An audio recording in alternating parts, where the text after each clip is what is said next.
Loop. You already know you're gonna be the first MPW. Welcome on in, Dobby. Dobby. Dobby, you fired. What is it? What is it? Yeah, I can't remember. There used to be Taz used to say something to Darby, and he used to call him like, he used to be like Dobby, Dobby, you fired, or something. I can't remember. Might have called him trash. I don't know. How's it going? Welcome on in. I think this stream is gonna be very interesting. I think we're gonna have some fun matches here tonight. We're gonna continue the Ultimate Openweight Championship tournament, and we're gonna have to find out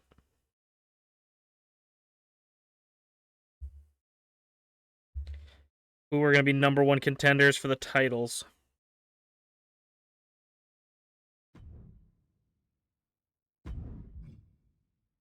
Going good? How am I? I'm doing all right.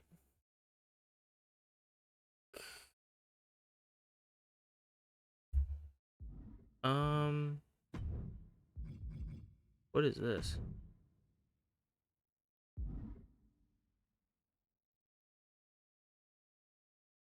Oh, wild. Can I do this? It's funny because I was like, why does the calendar in game say that we have a PLE coming out? It's because we've technically gone a full year in game already. Because it's only 4 weeks in like, well, 4 weeks in a month in this game, and we do 5 weeks and then a PLE. And so technically we've doubled already over the year. So how you doing, Angel? Welcome on in. So I was confused for a second. I was like, I don't remember. We have 3 shows until the next PLE. I don't remember when that's gonna happen. That's funny. Okay. We're gonna edit up some matches. I'm excited for some of the stuff that I've been working on for this week. Getting stressed as the potential Royal Rumble show comes up, but I think everything will work out at the end of the day.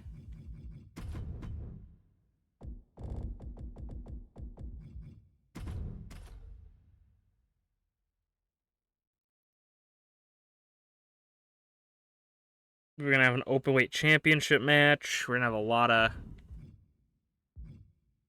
lot of different stuff happening tonight.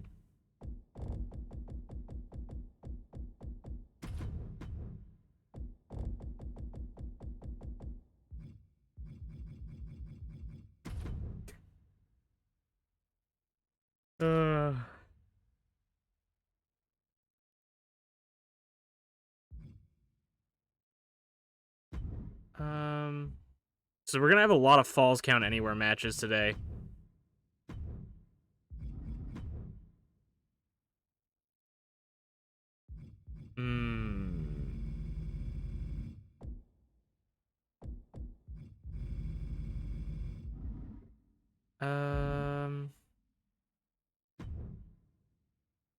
How's it going, T?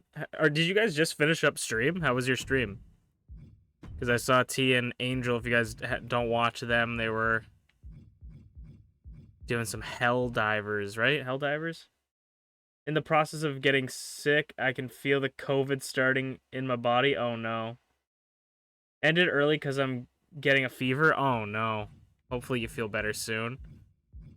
I just realized there's one match that I had written down but never thought of, and I just realized something. Okay, how mad are you guys gonna be if I quickly go edit a person? I kept forgetting that I was gonna do this today. I kept forgetting. It's just changing a few things because they're gonna show up on the stream today, and I want them changed. So, setting up the first show might take a little bit longer. Edit superstar.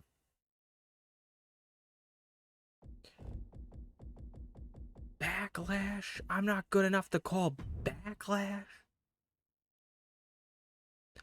Attire. Edit attire.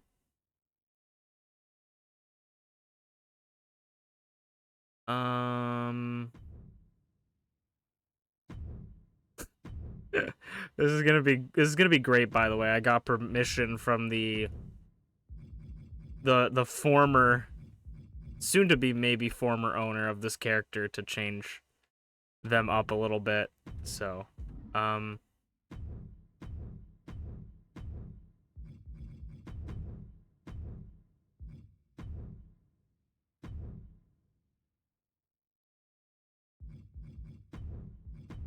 gonna change them up a bit. I thought about this today. I literally just thought of this today. So it's funny to me.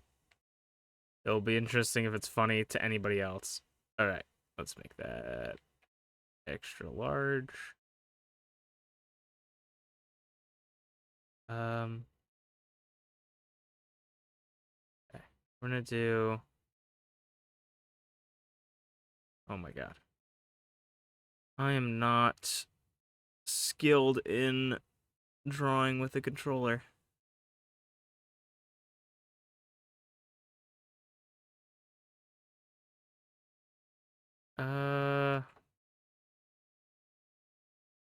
I like the concept of what I'm going for here. Let me...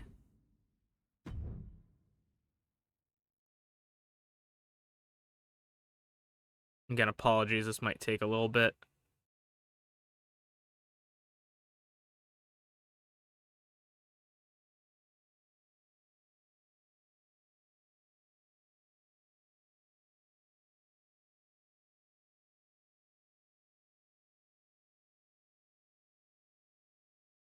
We have a lot of, like, actually a ton of stuff happening this stream. Out of any stream to check out MPW, this is probably either the best or the worst stream to check out, because there's going to be a lot of shit that veterans of the streams won't even really understand, and newcomers will be confused, but it'll be funny either way. I found this really cool looking K-drama off TikTok called Island, but I googled it and it only on Prime Video. Damn. I'm sorry. I'm sorry for your loss. Oh my god, back out, please, for the love of God. This.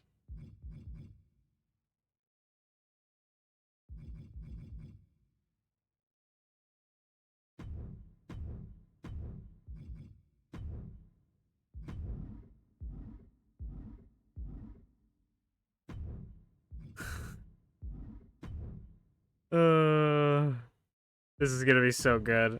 Nobody's gonna understand it. Everybody's gonna think it's stupid. But it's gonna be so freaking funny. I just need you guys to understand that it is funny, and then you guys will think it's funny, right? That's how that works.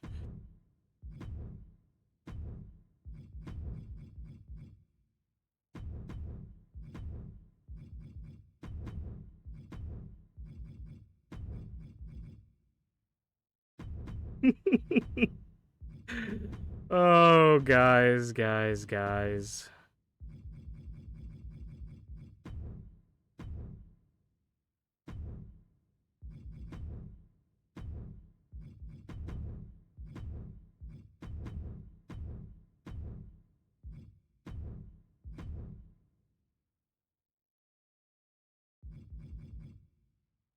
That's fine.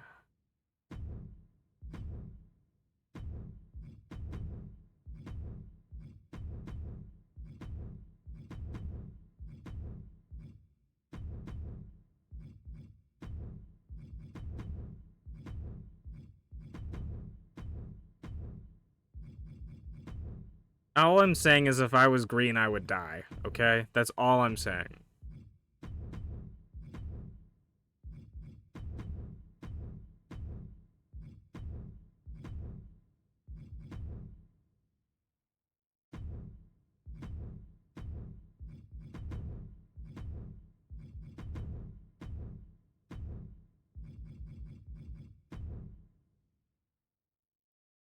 I have no idea how this is gonna look when I take all this shit off it.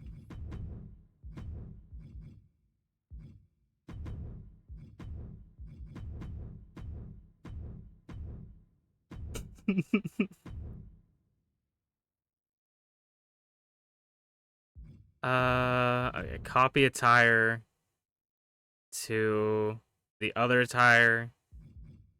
And hopefully this person's, like, shit is all fixed, too, because they kept having a lot of trouble with stuff. Yeah,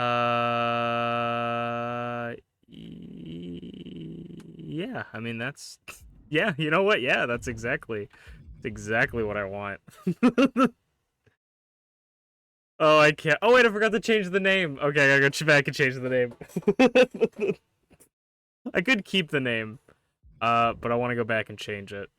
I also like how they asked me where I wanted to save it to, and then I selected all the things to save it to, and then they said, you're saving. Are you ready to continue? Sorry, let me keep track on chat. Chain comes spread democracy in the name of Super Earth. I've seen a lot of opinion, like a lot of people talking about Helldivers being a really cool game, and I do want to get it, but I keep seeing the devs being like, maybe you shouldn't get it until we fix the bugs on it, like fix the load times and shit. So I'm like, okay, maybe I'll wait. I don't know. Personal info. No, it would be under personal info, right? Name information.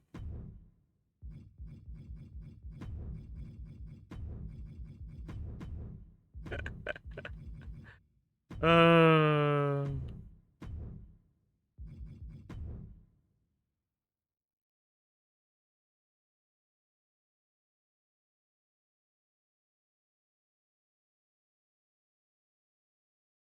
I found this really cool, yeah.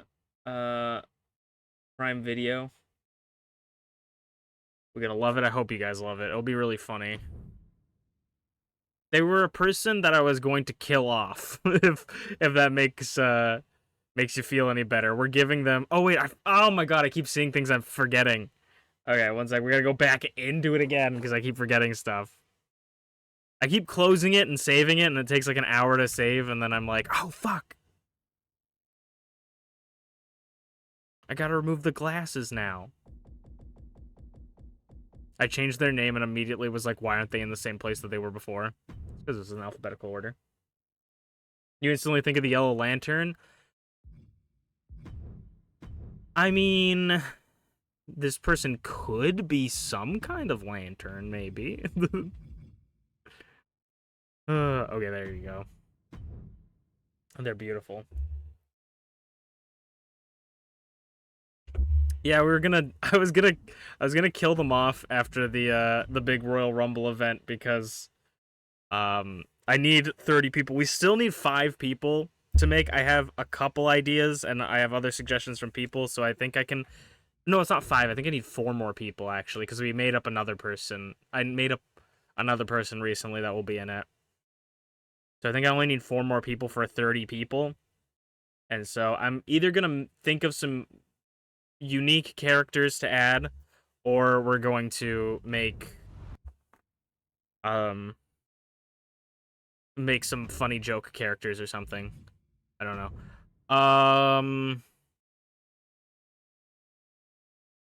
That feeling when I realized I didn't do the original thing that I was gonna do. Edit match. Okay, we're gonna book it on the fly here. Yeah. Up.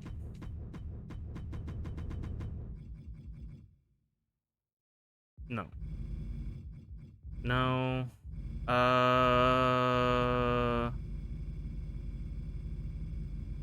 No, because they're gonna get... No. You know what? Sure. Fuck it. We'll throw them to the wolves.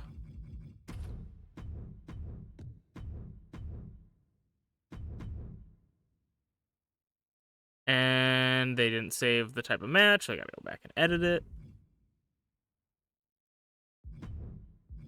Yeah, it's even set on Falls Count Anywhere. Fuck you. The game knew that's what I wanted. Okay, and then we'll have to fix this one later. Okay, sweet. We can start getting into it.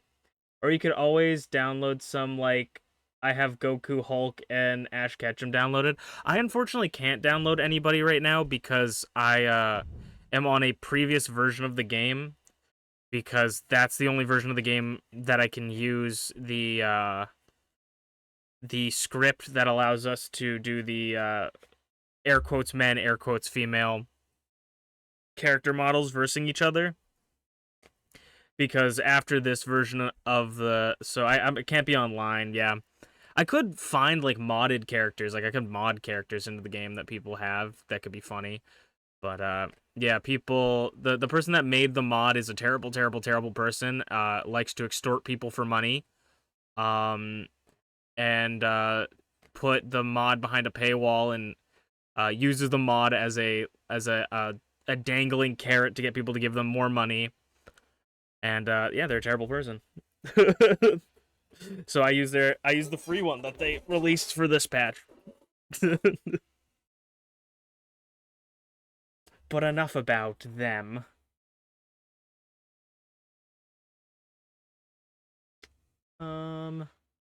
Let's get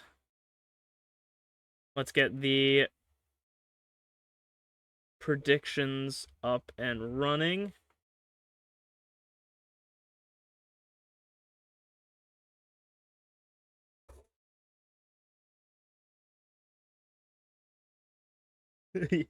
Yeah, good for you, yeah. It's very depressing. It's very depressing that this guy... He's just not a very good person. I check back the forum that he uploaded every once in a while, and apparently the newest version of the game really fucked everything up for him, so that's really nice. But, yeah. It's really depressing looking at that forum, because it's like... Oh, I'm updating it, and I'll give it back to all the top donators. Oh, but if you want to get it earlier, because it could take months before you get it if you're one of the lower donators, you could donate more money to me, and you just email me, and I'm like, bro. I'm like, it's like, as every time the game updates, he's like, oh, if you want to pay me more money to get your spot, it's like... This is coming from the guy who's like, I don't want to put it behind a paywall because I want everybody to be able to have it, but I also want people to pay me. And it's like, okay. Okay, buddy. But anyways, let's get into the first match of the night for the first show.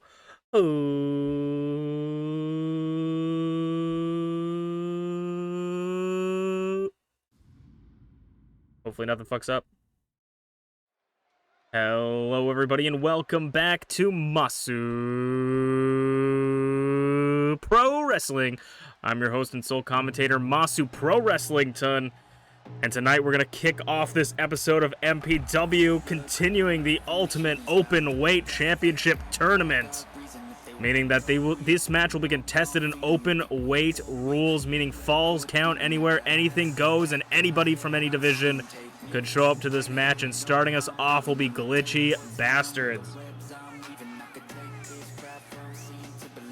Since coming back, Glitchy has had a bit of a rocky road, but has been overall getting some success here and there. We're over halfway through the first round of this tournament.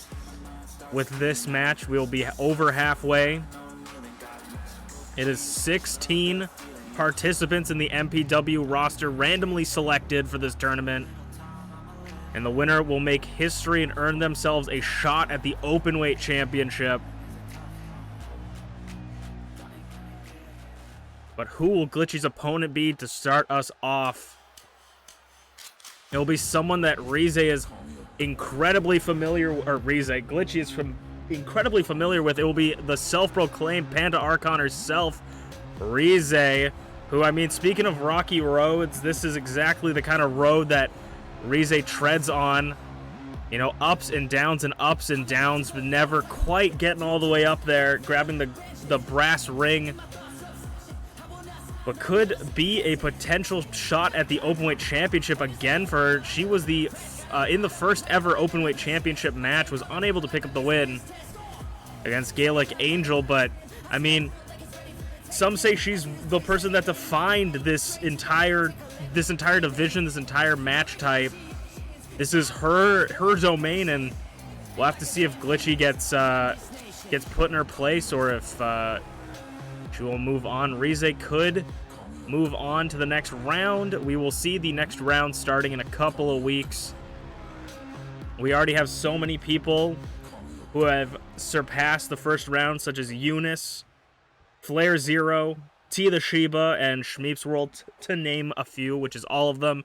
But that match is going to start now. Glitchy sends Rize into the corner immediately out the gate, showing the brutality.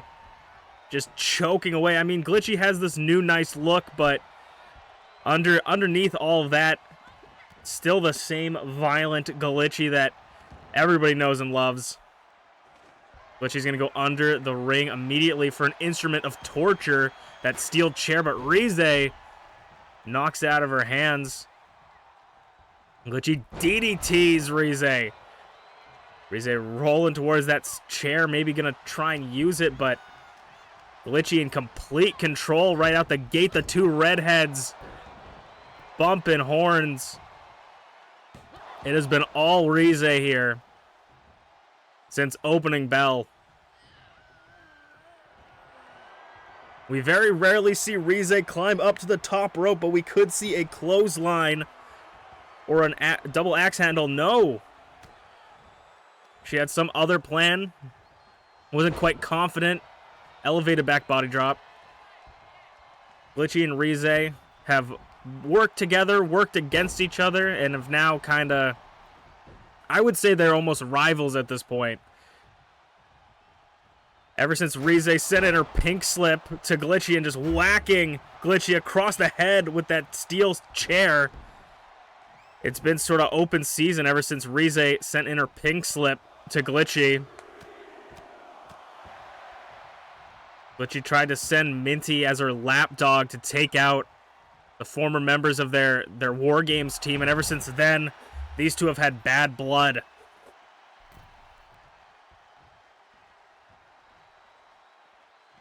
Glitchy getting back into the ring. As you can see, there are no countouts, no disqualifications, anything goes. And Glitchy tries for that clothesline off the canvas. Doesn't quite get to it, but using the weight and size to her advantage. Rize in the air, just onto the concrete, but showing no damage there. Almost like it was nothing. Gets back up straight off the ground. Sending Glitchy into the barricade. What could Rize be looking here? Uranagi onto the edge of the barricade. The shoulder blades connecting, and a kick out at one. This is falls count anywhere, meaning you could pin or submit your opponent on the outside of the ring or inside the ring. Anywhere inside the MPW arena is a legal place to pin. Rize got that steel chair, thinking against it though this time. It's legal, but some people think just because it's legal, is it morally correct? And Rize thought against it, but maybe going to land Glitchy onto the steel chair. Excuse me, morally correct. Morals thrown out the window when you're in an open weight championship match, and it looks like, or a championship open weight match, excuse me. So used to saying a championship, but I might injure Glitchy with that strike from the chair if my brain didn't glitch. Oh! Sending a message to Rize. Pop-up punch. And Rize's back at it. Glitchy just bouncing. Rize just bouncing off Glitchy. Rize's got the chair again back. And arms to Rize, or to Glitchy from Rize. Dealing as much punishment as she can. Glitchy's back up. Rize sends Glitchy off the ropes, ducks under, tilt-a-whirl neck breaker. I would say the most consistent when it comes to showing off skill and strength, it is Rize. Rize may not have a consistent win record, but definitely has consistency in her work, and it's showing today as she is taking down Glitchy here. But commentators curse as usual, targeting those ligaments in the legs with the knee. And now Glitchy's got the chair head first. Oh my god, we're lucky that Glitchy or Rize isn't concussed. The single leg dropkick miss and a big boot nearly releasing her head from her neck. That chair is getting its money's worth here. Glitchy calling for Rize. I was like, is Glitchy gonna dive with the chair? No, gonna meet Rize on the outside in the back of the head. That is a dangerous spot, denting the chair with that last strike, and goes for the cover on the floor. Rize kicks out at 2.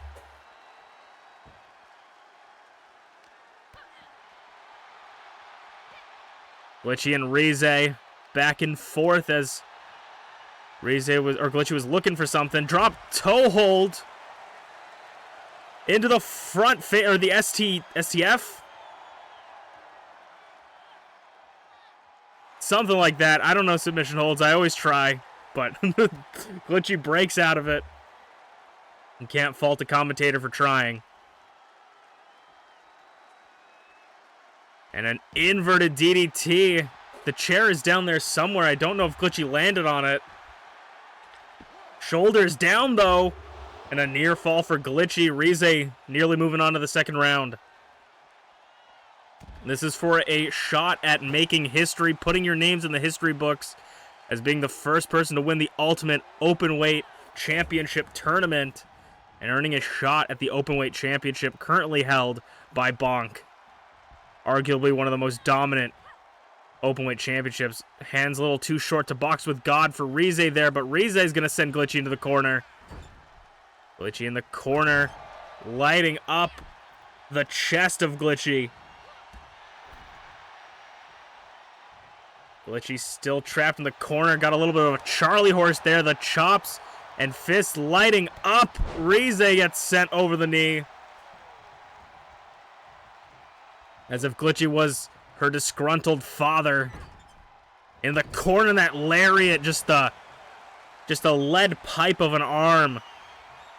And now Glitchy smells blood in the water, goozles Rize into the frame drop. Don't touch that stream. It is just the frame drop from Glitchy. And a near fall, but Rize gets the shoulder up, keeping her shot alive, trying her best here. Sidewalk slam from Glitchy. That has put away a couple of Glitchy's opponents, but Rize expertly rolling to the outside. But I mean, even if you roll to the outside, you're not safe. This is falls count anywhere, meaning that Glitchy can follow you. Going for her favorite tools of torture. The solid steel steps. She just likes grabbing them sometimes. Rize expertly using Glitchy's weight against her, getting out of the way and going for that steel step. Maybe gonna use it against Glitchy, give her a taste of her own medicine, but it was a fake out. Rize sends Glitchy back into the ring.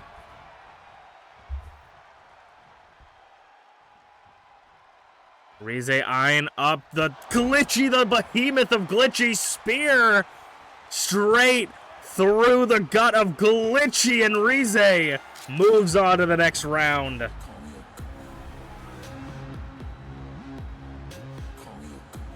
I mean, it was looking grim for Rize at opening bell, but like I said, consistency is key, and Rize is nothing if not consistent. And a beautiful comeback with that devastating spear. The ring doctor is going to have to check Glitchy's ribs as we will move on to our next match of the night. We are going to be seeing a new debuting wrestler in MPW. Let's check it out here tonight.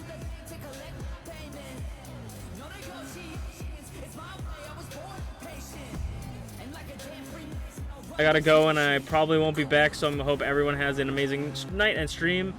Have a good one, Connor. Thank you for stopping by. How's it going, Potato? Welcome on in. Welcome on in. Rize picks up with 62% of the votes. We're gonna see a debuting MPW roster member in this next match. I hope you guys are excited.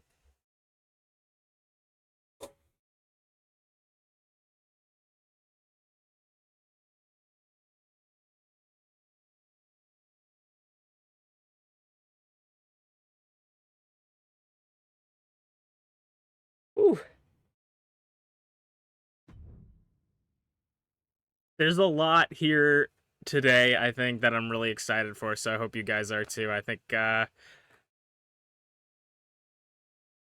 making big bucks again. Yes, sir. Yes, sir. I'm excited for tonight's stream. I think every show on this stream has a little bit of something, if you know what I'm saying. But let's get into the second match of the night. If you guys want to gamble, the predictions will be set. But let's get into it. Ho!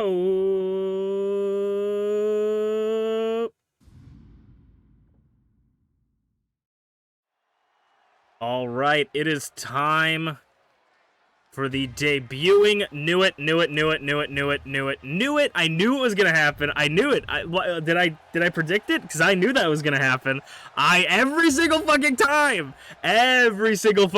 we do someone new. Every single fucking time. Every single time. You see how quick I was on the button? I knew that was gonna fucking happen. Because that happens every single fucking time.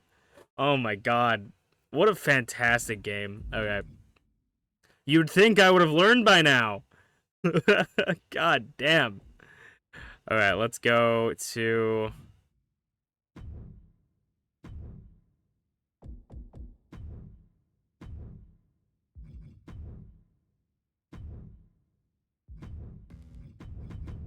No game, no game. I did not click any of those buttons. You can lie to me, but I didn't do it. There we go. Oh, I knew that was gonna happen. I was like... I knew it at the moment. I didn't know that it was gonna happen when I set everything up, because I would have fucking fixed the problem. But I was like, right as I clicked go, I was like, huh, maybe it's gonna fuck me again. And then, oh yeah, it's gonna fuck me again. If they don't fix these goddamn problems in WWE 2K24, I'm gonna be so disappointed in them. I can't do anything about it. Okay. Can this work now?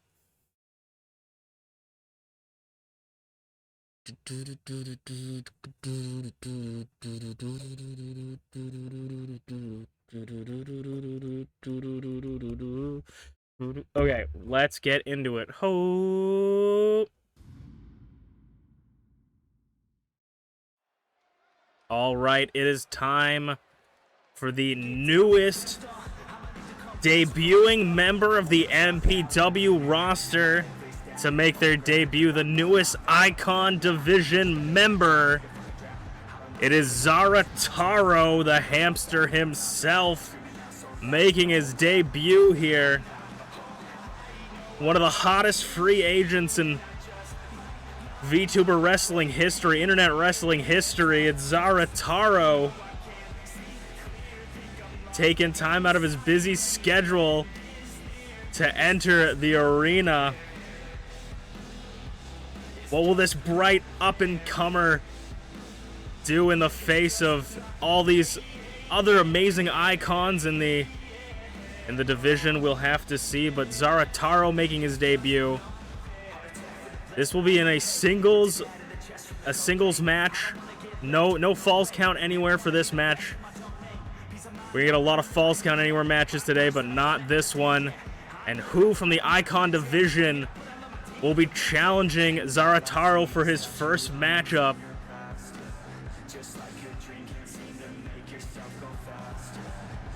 So many potential challengers. B.A. Tycho could be one. Potato could be one. Unchained could be one. Who is Zarataro going to be facing here in singles action?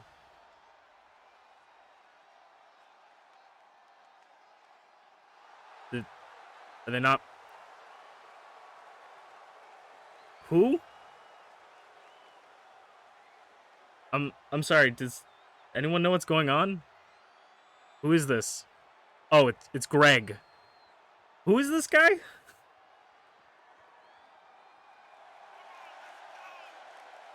What? Does he not have music? Who is Greg?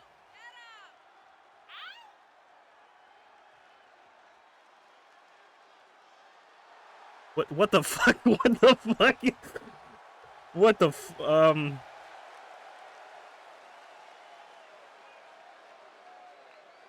Okay. It appears Zarataro's debut match will be against Greg. I'm at a loss for words.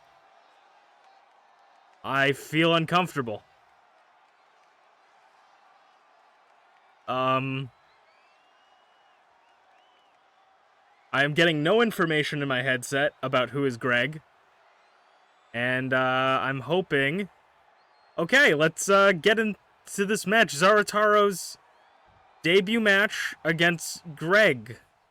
I guess Greg's debuting as well. Zarataro straight out of the gate. Let's get back into this matchup here. Goes for the cover on Greg. Kick out at 1. Okay. Oh, okay. Zarataro, new kind of submission hold locked in here. I mean, this is Zarataro's moment to shine. This is his debut match. So let's look at this upstart, this new kid. Let's see what he's got to do. Zarataro over the top rope, but crashing to the floor right in front of the French-Canadian commentator's booth. As Greg, oh my god. I mean, I don't know what to expect from Greg. He doesn't really look to me like a wrestler. He doesn't look like he's, you know, no offense, exceptionally fit or anything. Zarataro's got the count to 10 to get back in the ring, but I mean, he's certainly got an imposing presence and quickness to him. And again with that boot, just the long legs of Greg, but Zarataro also got that speed and some educated feet. Zarataro sends Greg into the corner, clothesline, and that athleticism, tornado DDT, beautifully executed by Zarataro, and he's going to go for the cover on Greg. Kick out at 1 again. I mean, it takes a lot of guts to step in the ring for anybody, but especially against someone like Zarataro. I mean, Greg came out of nowhere. Misses the punch. And is now going to just beating the chest of Zarataro. Just brutalizing the chest 10 times to Zarataro. They can't be out here for too long, and Zarataro knows this. He's going to do as much damage on the outside. Double stomp. I mean, even after every hit that Greg deals, Zarataro seems unaffected. He's going to waste no time with getting Greg back into the ring over the top rope. And then off the ropes, crossbody connects to Greg.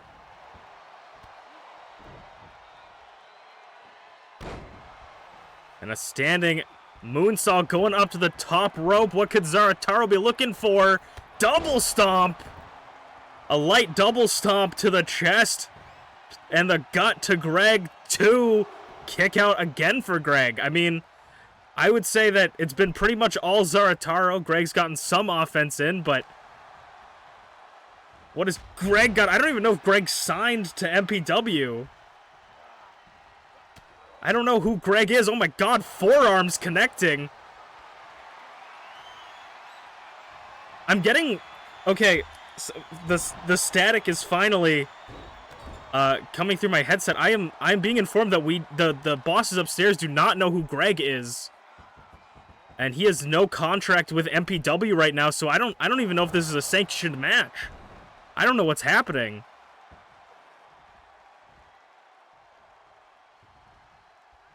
Greg just spearing Zarataro. Could put Zarataro away. 2 count.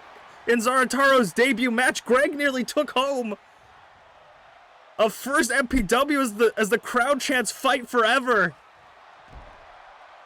It's the Gregening.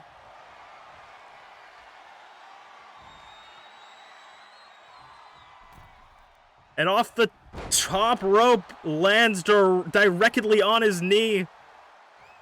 Zarataro off the ropes. And Zarataro is looking to go off the top from a distance. Ham, thank you, ma'am, from the top rope. Orbiting through the sky. 2, 3, and he puts away Greg. I mean, an impressive showing for Zarataro in a shocking double debut. I mean, congratulations to Zarataro. Really showing what he can do here, but we're gonna have to figure out what Greg is doing here, and we're gonna probably have to call security. But we're gonna move on to the next match, which will be the open weight championship match, where Bonk will be defending, and who knows, maybe Greg will show up.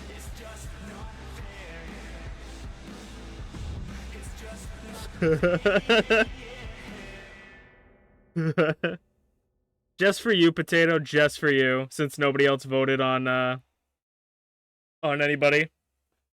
I'm sorry if someone did vote on Zarataro. Okay, no. I was looking because I'm like, it says 0, but I'm like, maybe it was that low. Just for the 2 people that voted on Greg, we're gonna give you guys your points back. Because we're nice and fun out here, you know? It's not set as a championship match because this game is so good. Holy crap. But you guys like Zarataro? The customization of this game is so good. It's pretty good. It's pretty good for what you can do with it. Surprisingly, I feel like it used to be better in other games because nowadays you can't really change like body size. Like back in like 2013, 14, like that era of WWE games, you could really just easily change the like you could make someone's body like mass, like it was like Arc almost. Like you could easily make people look like monsters, and that's a lot of fun. But in this game, you can't really do that. So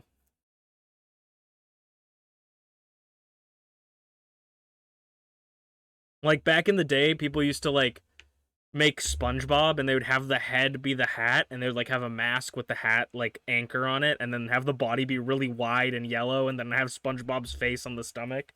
It was really funny, like stuff like that. Okay. Let's get into the open weight championship match next.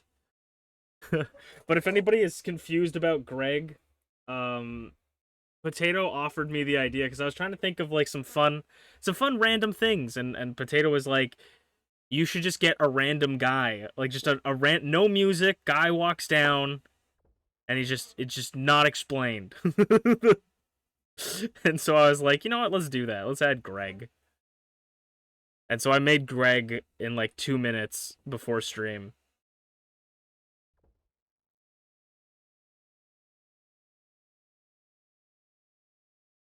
All right, let's get into the semi-main event of the first show.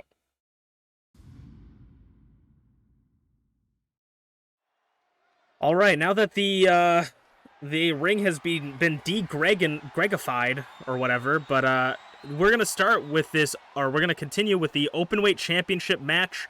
The openweight championship is defended twice as many times as any world championship, and is randomly selected opponents. Who is going to challenge Bonk for the openweight championship? It is going to be Tabby Cat. Tabby Cat has been randomly selected. They are the thrown to the wolves, you know. Bonk is one of probably the most dominant so far openweight champion. Was undefeated for a bit. Did get his undefeated streak broken by B.A. Taiko, the former openweight champion. But he has been pretty dominant. And I mean, nobody is quite as imposing as someone like Bonk. I mean, maybe Greg is arguably a little bit more imposing, but Greg isn't, as far as I'm aware, signed to MPW. I've been told that he has no contractual obligation to be here, but maybe we'll see that. I don't know. Maybe the bosses upstairs got impressed by Greg. Who knows? But it's Tabby Cat for a shot at the Openweight Championship. This championship is defended 2 times as many. It's also known as the Blue Chipper Championship, because the champion that holds this title has to be a fighting champion to retain the championship. And this beast, this behemoth, this mastodon is everything a fighting champion is supposed to be. Imposing, massive, powerful, fast. That is just a few adjectives that one would describe Bonk. And Bonk is your openweight champion, going for another defense.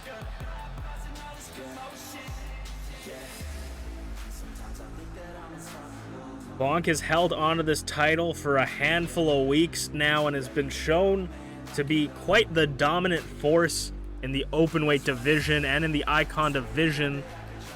I mean, maybe we could see Bonk in a Icon division championship match. Who knows? We still need to find who is going to be the openweight or the Icon division champion #1 contender. We're still in no man's land.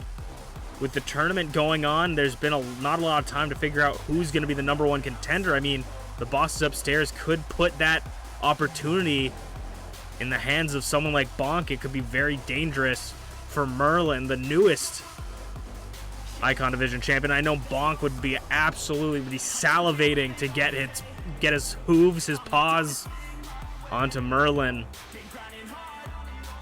After what Merlin did to his friend Drag Thulu, I mean, it's seeming like Merlin started it, Bonk and Drag continued it, and now maybe Angel and Chain are going even further. But the battle lines have been drawn and people are forming alliances in MPW, because numbers games seems to get you the opportunities and the wins, like championship matches, openweight championship matches, and opportunities.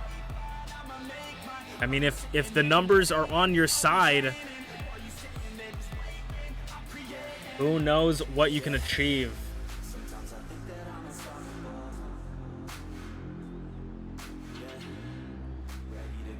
Bonk is from a whole other galaxy,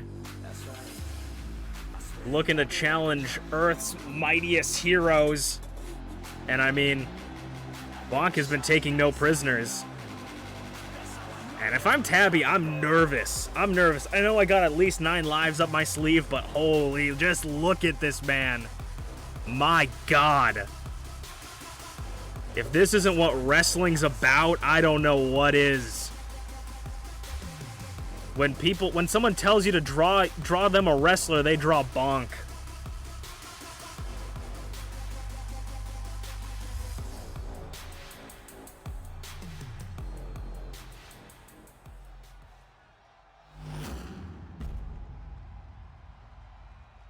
The open weight championship on the line here tonight. Falls count anywhere, anything goes. They can pin anywhere in the arena and use any weapons to their liking. Can Tabby Cat defeat Bonk, or will Bonk... Holy, look at that camera shot. Bonk is powered up to its Super Saiyan horse form. And this is the form that's brought Bonk to victory many a times. Can he do it again?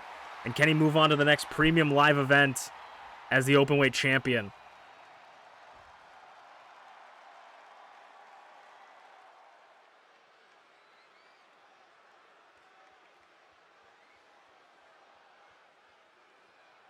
The ref showing Bonk and Tabby what it's all about.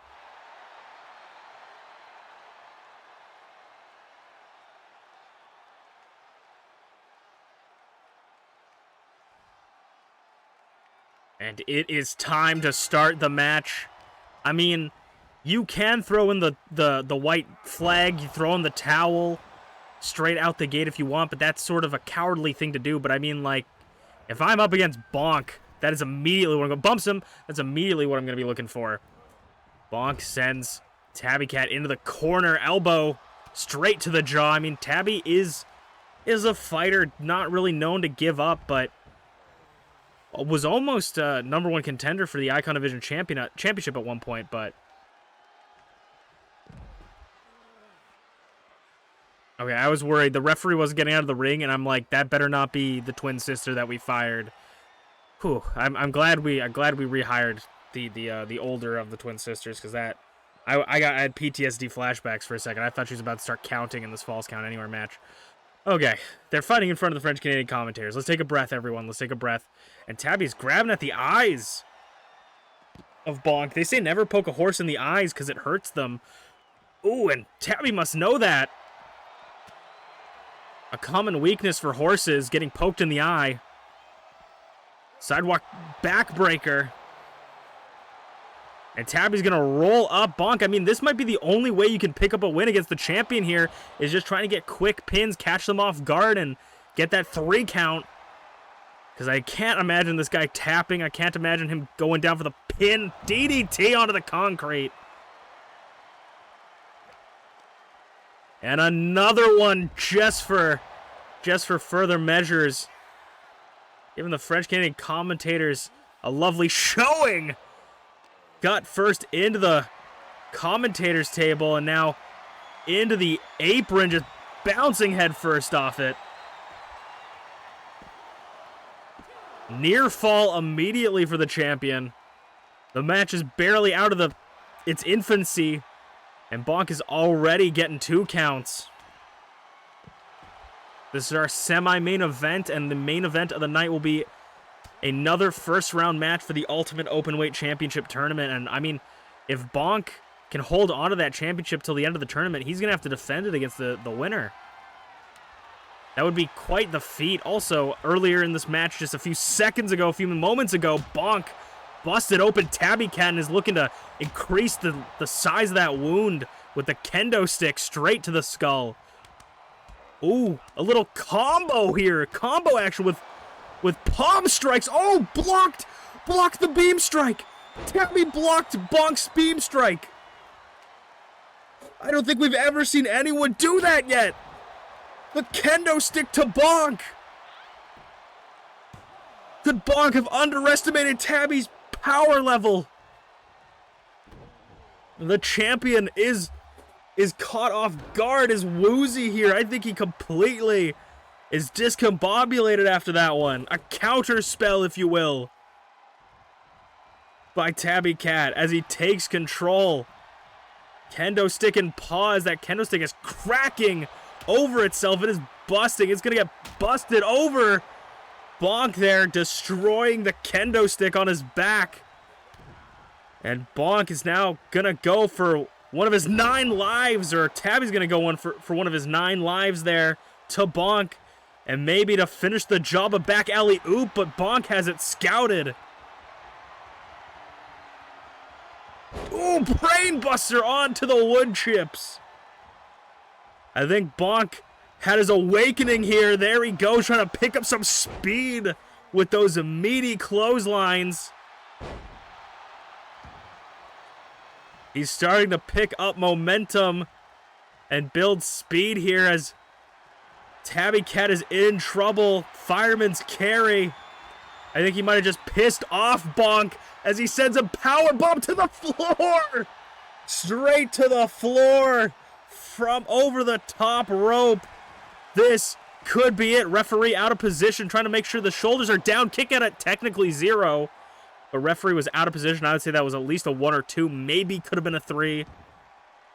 But this just allows Bonk to get even more damage off on Tabby Cat here, the openweight champion.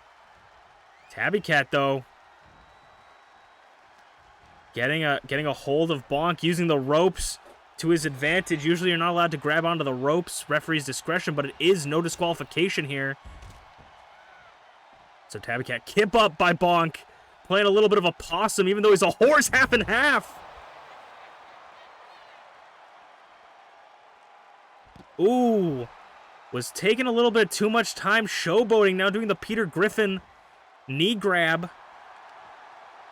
And Bonk's going to send Tabby back into the ring. They do not have to pin each other in the ring.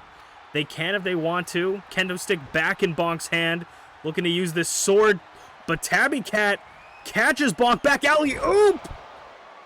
Could this be the end of Bonk's Openweight Championship title reign? There are no rope breaks. And it is Tabby Cat!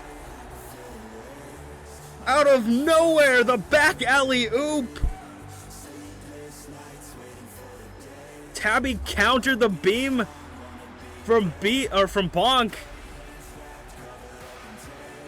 He countered the beam, and that spelled the end for Bonk. He was off his game after that. The new Openweight champion is Tabby Cat.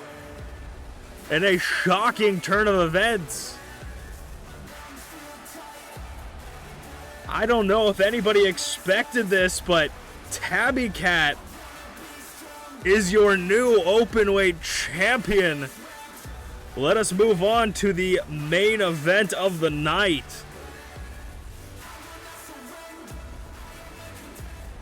Wanna be strong, gotta be brave.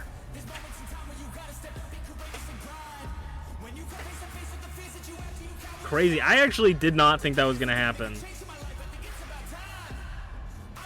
But because I'm wait, let's see. You know, now 400. You know, I'll be nice. I will. If other people predict for the opposite side, then I will for sure do the gambling. And maybe sometimes I won't always refund points back. But I'm just like, it's kind of fun to be able to refund points. So I don't want to, you know. But I'm actually really shocked, especially because I'm pretty sure Tabby Cat's overall is a lot lower than Bonk's is. Like that was an upset. That was a huge upset. Cause Bonk is quite. I don't want to like break the fourth wall a little bit too much. Let's look at that. Yeah, Bonk, and then let's see Tabby. Yeah, Bonk is like 20 overall more than about 20 to 13 overall more than Tabby Cat is, which is kind of nuts. Okay, now I gotta edit something super quick. I honestly put Tabby Cat in that match because I just assumed that I didn't have anyone picked, so I like had to randomly be like, okay, who works, you know? And I put Tabby in that match, and I was like, they're probably gonna lose, but whatever.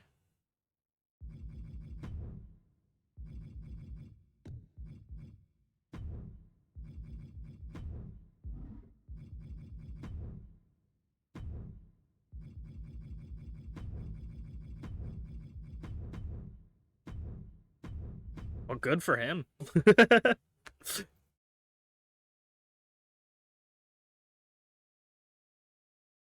I really need to go through all the old stream VODs because I gotta go and check, what am I trying to think of? I gotta check the, I gotta go through, like, how long people, like, who's the longest reigning champions in, like, each division and the open weight stuff.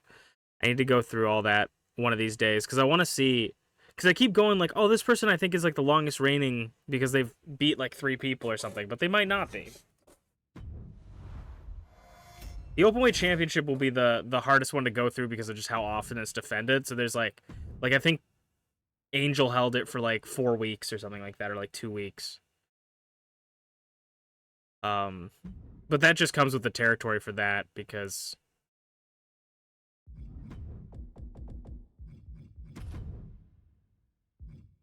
no.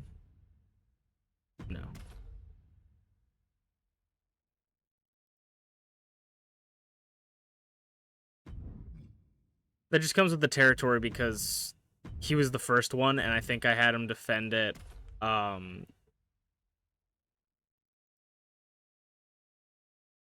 like, midweek or whatever. I don't remember. Or he won it midweek and then lost it at the pay-per-view. Okay, we gotta move that.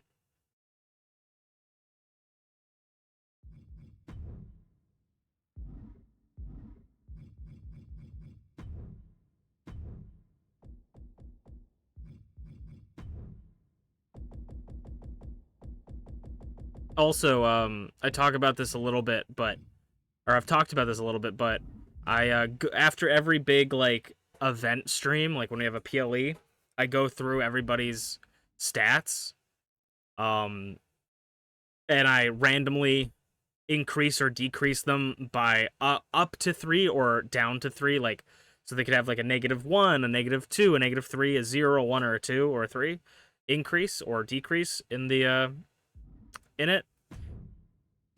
And I gotta say that there was some of the like craziest stat changes this week. Like the highest person on the roster right now is 98 overall. Because of the random stat changes. And I think the lowest is like 56 or 67. It's kind of nuts. But let's get into the main event of the first show. Oh, actually, I'm not going to do that because I need to make the prediction. And the overalls, like, help, for sure help the people. But, like, Tabby Cat just beat Bonk, and he had, like, a 10 overall deficit.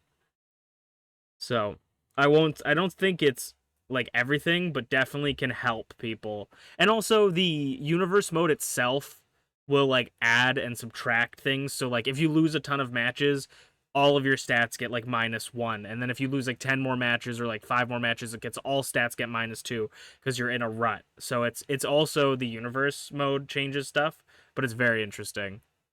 All right, let's get into it. Ooh.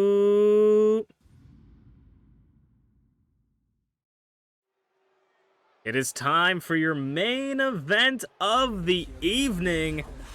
It is the Ultimate Open Weight Championship Tournament. And Gareth on Pardon, this dastardly bastard, coming out alone because this is open weight rules. You can't have people at ringside. The Icon Division champion Merlin's been banned from ringside, but this is the man that helped Merlin get that championship from Sleepy Pengu, and now he is looking to be the openweight champion and win the Ultimate Openweight Championship Tournament. Can Gareth on Pardon do it? I mean, Gareth on Pardon is ranked one of the highest members in MPW, is ranked at the top of the charts, but just hasn't quite been able to win big matches to get those shots, and a lot of those matches, you know, he earned with the help of Merlin. So how much can you say this guy really ranks at the top when he has someone in his corner cheating for him every single match? This guy is an absolute fraud. And I think it's about time someone puts him in his place. He's going to be in the open weight match here tonight, which means, I mean, this has been like basically nothing but open weight matches tonight, but falls count anywhere, anything goes. You already know it. And he will move on to the next round if he's able to win. And if he moves on to the next round, he will face Rize, who beat Glitchy in our opening contest tonight. And his opponent here tonight, I am got a big grin on my face. Even though she might be one of the scariest members of the Idol Division and the Idol Division champion, I know that Gareth's got a little bit of he's gonna run for his money, if you will. I don't even know if that's a saying. He's got a little bit of he's up the creek without a paddle. It's Rocky. Rocky put Emrys in her place at our PLE and was able to defend the Idol Division championship. Can she get another hand on this dastardly group, this troublesome trio of Gareth on Pardon? We are blessed to see the Idol Division champion. I mean, if Gareth wins against the Idol Division champion, I don't know if that means that Gareth has a claim to the Idol Division championship, but I can't imagine he does. But he would fight. That would be something he would fight for. He would be like, I beat the Idol Division champion. I deserve a shot, even though he's not even in the Idol Division. Unbelievable.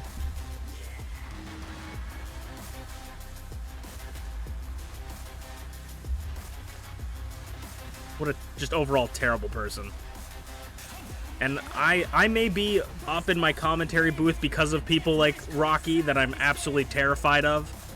But I am excited as any other viewer sitting safely watching the screen thinking, oh my god, I can't wait for Rocky to beat the boots off of Gareth on Pardon as an unbiased commentator myself.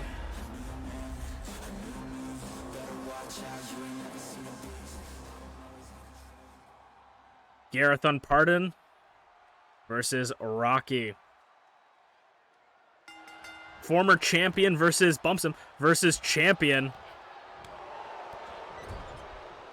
Rocky was one of the youngest Idol Division members to win the championship.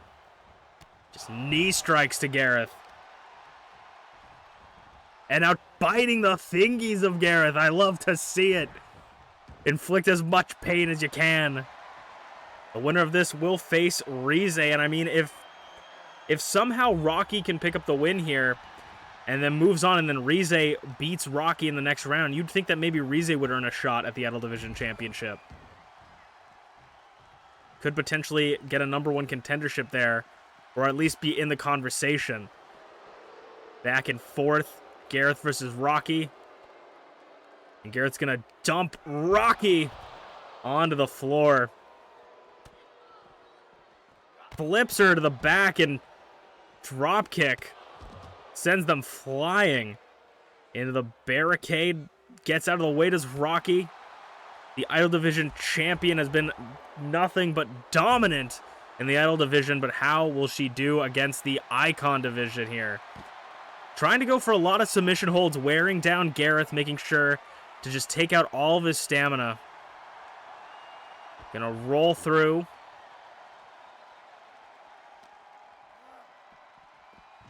Sends Rocky all across the outside. They can spend as much time out here as they want to. Ooh, atomic drop into a big splash onto the floor. Talk about being between a rocky and a hard place as Gareth German suplex. Unbelievable distance on that one. As Rocky fights out of the fireman's carry, suplex onto the floor, just nothing but damage. If this was an RPG, they would be getting crits on the outside. Kick out at 2. Critical damage being dealt to the back of Gareth on Pardon as steel chair in hand. Rocky's got it, but knocked away. I mean, you don't want to give anything again. You don't want to take anything away from Gareth here. He may be a terrible person, but he is an expert wrestler. He is incredibly athletic, incredibly agile, and has some knowledge. He's been learning the business ever since his debut. Gets one hit with that steel chair, but now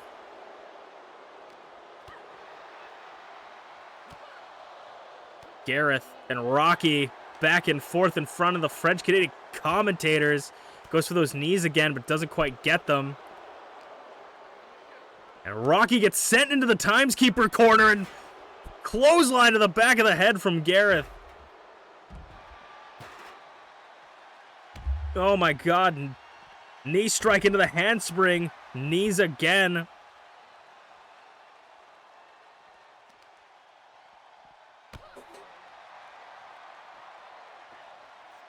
Rocky's got that steel chair again. We've seen a lot of mileage on these steel chairs that we got under the ring.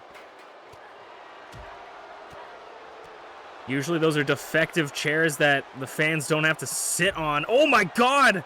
You don't really see it, but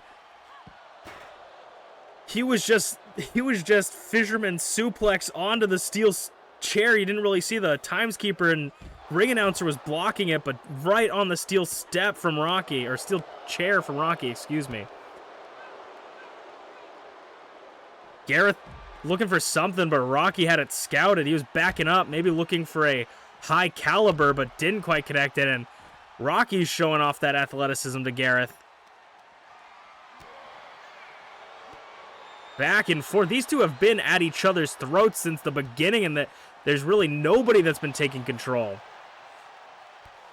Neither one can swing the pendulum in their direction far enough to take complete advantage here, and just working over the arms. Rolling through. Kick out of 2.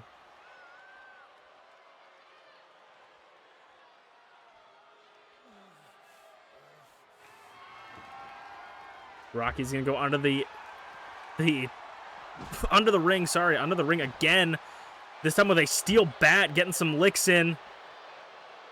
What could Gareth be thinking here? Taking the move to breathe. Skywalker.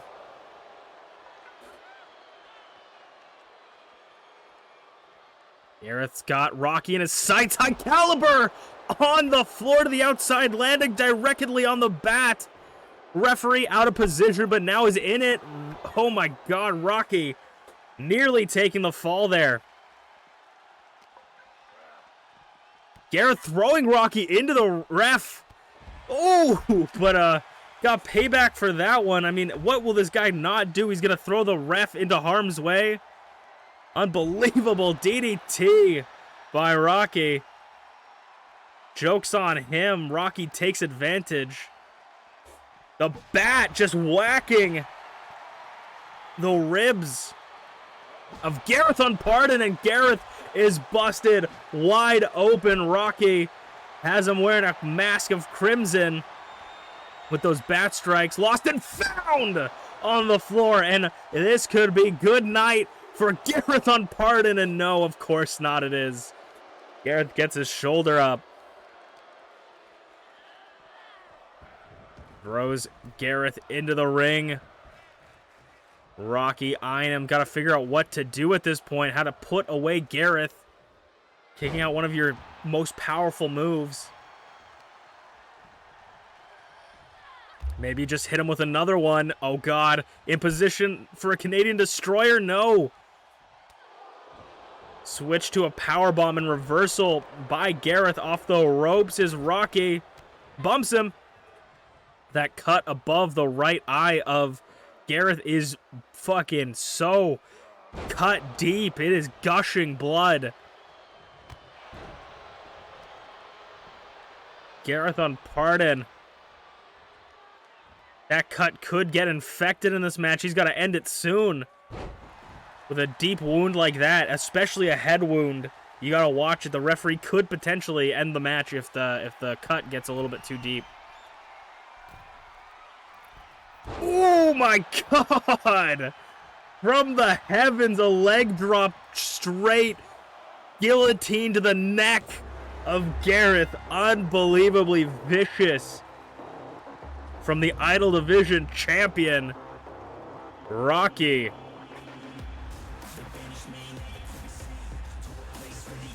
An incredible showing by the Queen of Darkness, Rocky. The Idol Division champion moves on and will face Rize in the next round. And that was your main event for the night. Thank you guys so much for watching. I was Masu Pro Wrestling Ton. This is Masu Pro Wrestling, and we'll see you guys next week for some more wrestling. It's not actually the end of stream. That's just what I say at the end of the episodes because it's for YouTube. We got 2 more shows to go.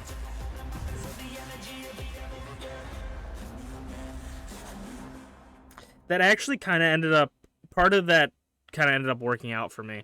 I got to make sure to keep track of the wins and losses for the tournament because I did not keep track of it yet last week, and so I had to go back and look at everything. Cool. We'll wipe them out like the plague.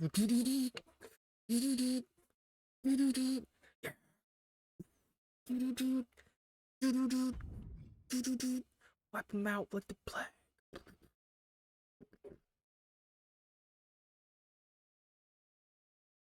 So we got 2 more shows for us.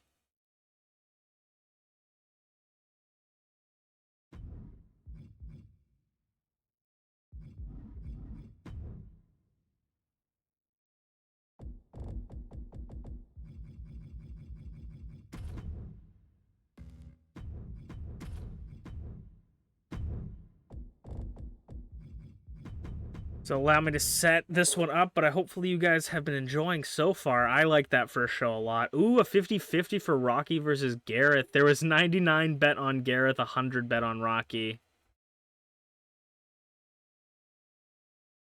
I appreciate people betting on both sides. Because it's always fun to see that stuff. Okay. And hopefully this all works out, but it should.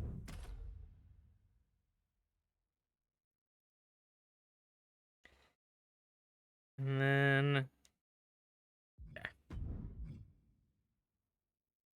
I'm excited for the third match of this show. I think it'll be really cool.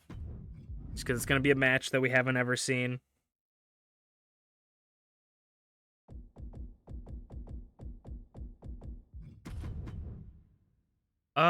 Yeah, we'll keep it.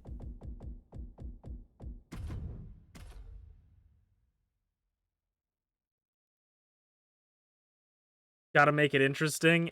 Thank you. Yeah, I like seeing that, but also I understand when people are like, I know I want to vote for this person, so it's like, and also when people are just like, I don't really care for gambling.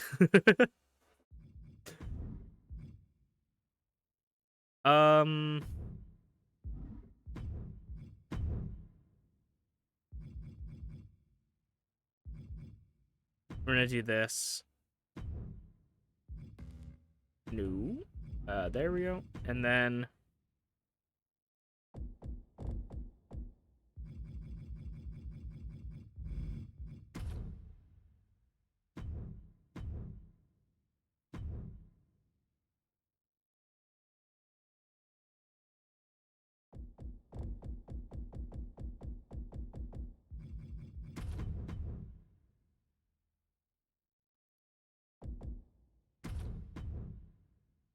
this match will be really interesting.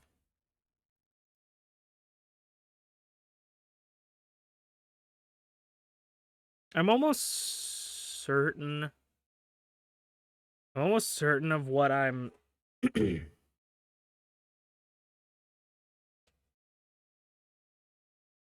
what I'm thinking, but I don't.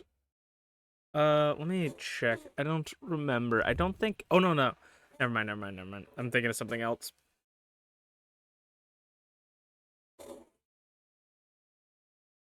Okay. This show is actually gonna be very interesting too. I also do just like it's like 99 versus 100 for that.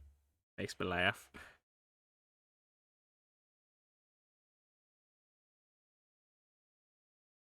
Something I want to look into is because we always talk about like Flair versus Drag Thulu is like a common match that happens, but I want to go through like everybody and see like who's had like the most matches against each other, like who's had the longest rivalry. Because I think Schmeeps and Mama Inu have had like 80 matches together, so I'm really interested to look through all that.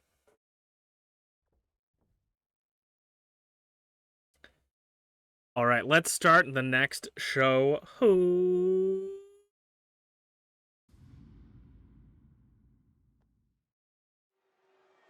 Hello, everybody, and welcome back to Masu Pro Wrestling. I'm your host and sole commentator, Masu Pro Wrestlington, and we're going to start off with some singles competition.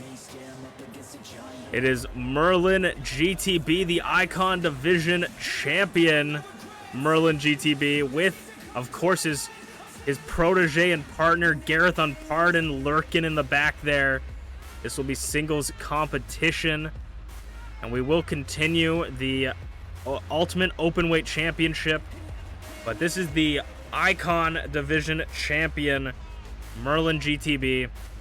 And in the main event tonight, we will figure out who will be the #1 contender for Merlin's championship here tonight. So maybe if he picks up a loss here, whoever's going to fight him here might potentially get a shot at the at that title as well. Who knows? But there have been a hand select few participants for the Icon Division Championship #1 contender.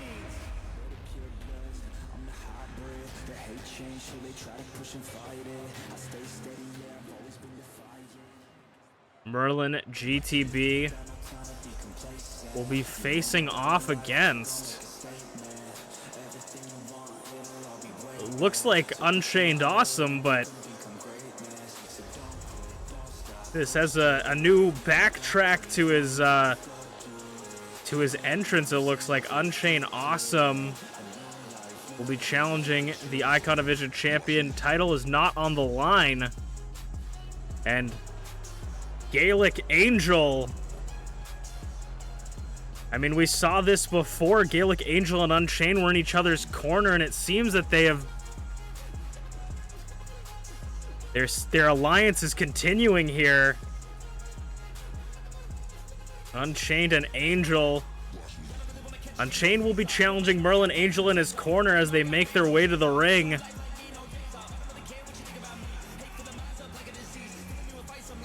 Officially having their own little group here. I mean, I was saying this last week, but the battle lines have been drawn in MPW and people are starting to team up. And this is what it looks like. A former openweight champion and a former two-time Icon Division champion working together. I mean, the numbers games, you gotta balance it out against your opponent here. Garrett's in Merlin's corner. Gaelic Angel's in Unchained's corner. And this is throwing it back to the first ever episode of MPW. Merlin versus Chain. Swinging neckbreaker misses. Merlin was the first ever person to win a match in MPW history. It was a tables match against Unchained in the first ever episode of MPW. And these two have had a history ever since. Friends to rivals to enemies. Both champions at points. Merlin now the champion right now, and this is how far they've come from each other. They used to be the singles competitors working alone. Now they both have members with them. Oh my god, Chain is just bouncing off every inch of this ring right now. The confidence showing off of Chain, and I mean, when this guy gets confident, he gets cocky. And I don't necessarily like either of these two in the ring, but I mean, the winner here is the viewers to get to see both these kind of dirtbags beat the shit out of each other, and that's what we like to see in MPW here. And Chain has kind of been in control here. At commentator's curse, though, as Merlin bear hugs Chain, trying to slow down the pace and wear him down.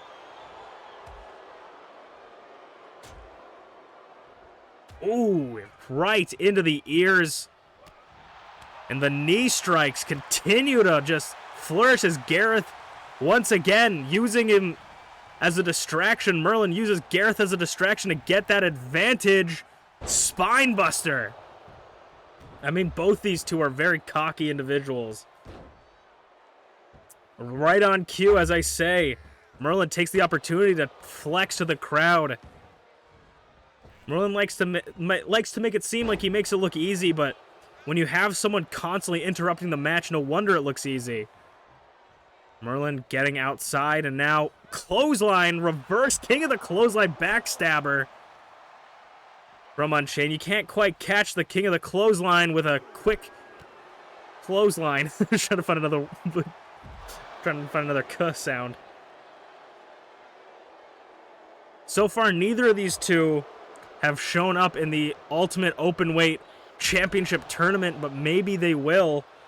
The last two matches of the first round will be tonight, so they might be doing double duty. That tournament is completely randomly selected. So we'll have to see, and who knows, maybe the new Openweight champion, Yakuza kick by Merlin, excuse me. We saw the Openweight Championship change hands last week as Tabby Cat roll up, sorry, again, cutting me off, one. Kick out of one. Tabby Cat picked up the win. So maybe Tabby Cat could have been one of the last 4 members of the Ultimate Openweight Tournament. And if he can win the whole thing and keep the championship, he's got an opportunity to really defend his title. Get a day off.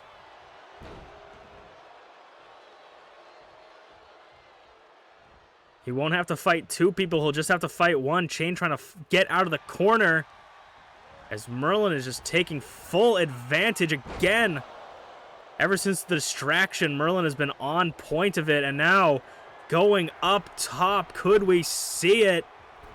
A magic missile drop kick. And yes, we do. We see it right there. Unchained. 1, 2. No! Chain gets the shoulder up. He wants the win on the Icon Division champion.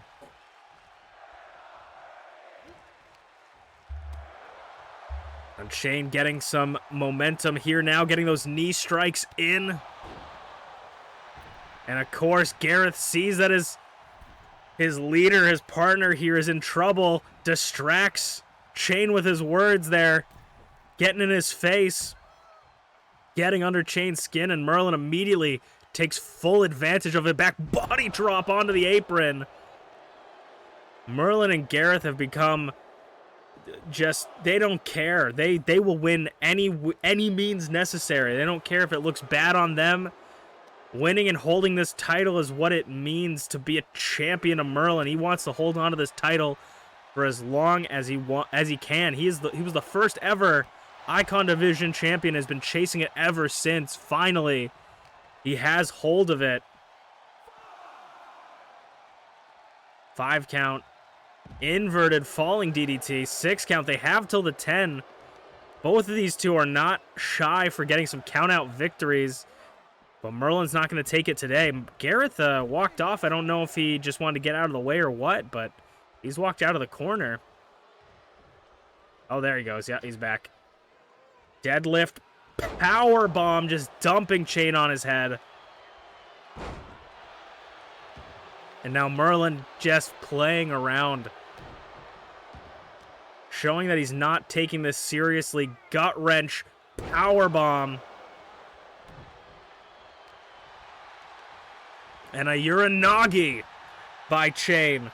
Again, any sign that Merlin might be in danger, Gareth just takes that opportunity to call names towards Unchained, distracting him. The referee needs to throw Gareth out. He needs to be banned from ringside.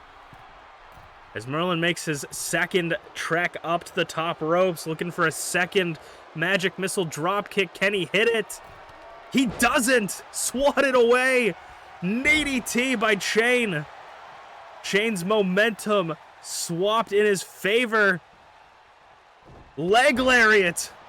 Doesn't matter what body part Chain uses, he can make it. A lariat, flying sheepdog headbutt. Straight to the dome. 1, 2, 3.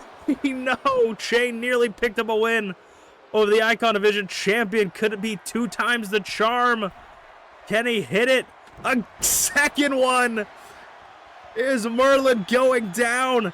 1, 2, 3, and Unchained just picked up a win against the Icon Division champion against all odds. I mean, maybe if the bosses upstairs want to make an addendum to the number 1 contendership, Garrett, or the number 1 contendership match, Gareth arguing with the ref on the outside, but the team up for Chain and Angel have been showing that, like, it's working for them. It's been a pretty good addition to each other. They've been able to pick up many wins.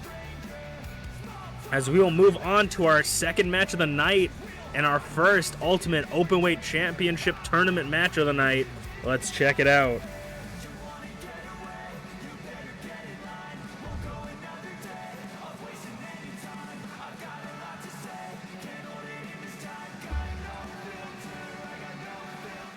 I will say, too, that Unchained, it's funny because Unchained and Merlin are, like, the closest for overalls, like, together right now. They are the closest of anybody.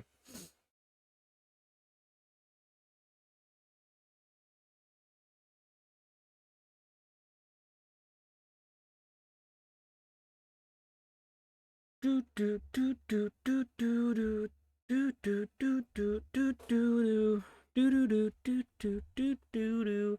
I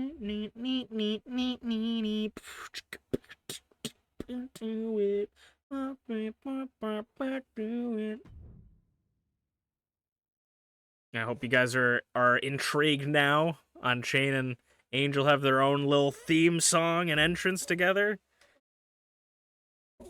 I would say the relationship on Facebook is getting serious. As we'll move on to our second match of our second show of the night.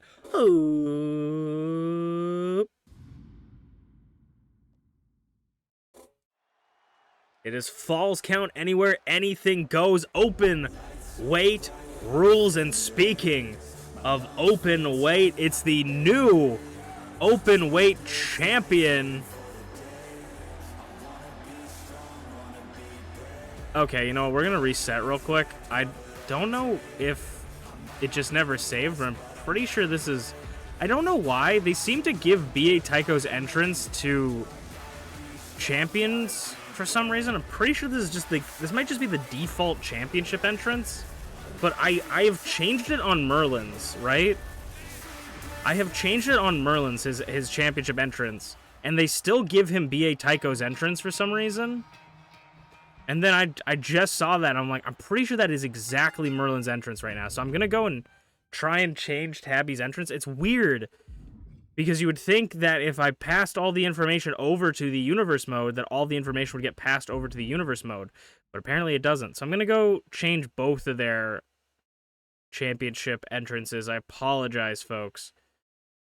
I didn't realize. It's not going to be that difficult. It's not going to take that long, but I didn't... Either I never gave them a championship entrance. I could see me not giving Merlin a championship entrance because he was the first one I ever did for entrances and making characters. Merlin was the first person I ever did. But Tabby not having a championship entrance is very interesting, so I'm going to go change that real quick. So apologies for the little thing, but I was like, I could just let the... If he was the second...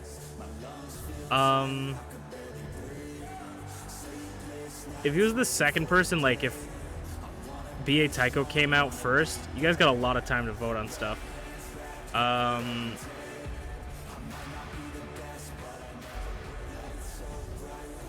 If he was like, if B.A. Taiko came out and then he came out, I probably maybe would have been like, whatever, we'll just ignore it for now. But since he came out first, I have a chance to change it, or like quickly. And then I 100% changed Merlin's, and I don't remember what it's called.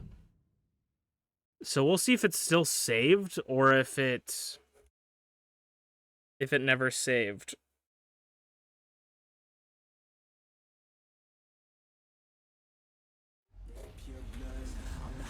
Yeah, they changed it for some reason. Okay, cool. Yeah, this is right. And also it's weird. I don't know why. I feel like something happened to my game, like some shit got corrupted or something. Because Merlin and Gareth still don't come out together sometimes, even though they came out together last week. I'm almost certain they did. Which they're supposed to come out together. In the tag team, is what I mean. Not come out together as in, like, come out together and just be entrancing together.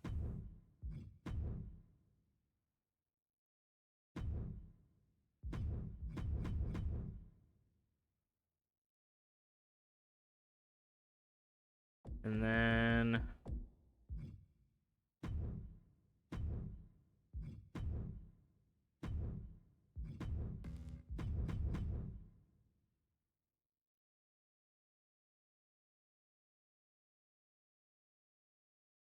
This game is just, like, definitely Game of the Year material. Okay.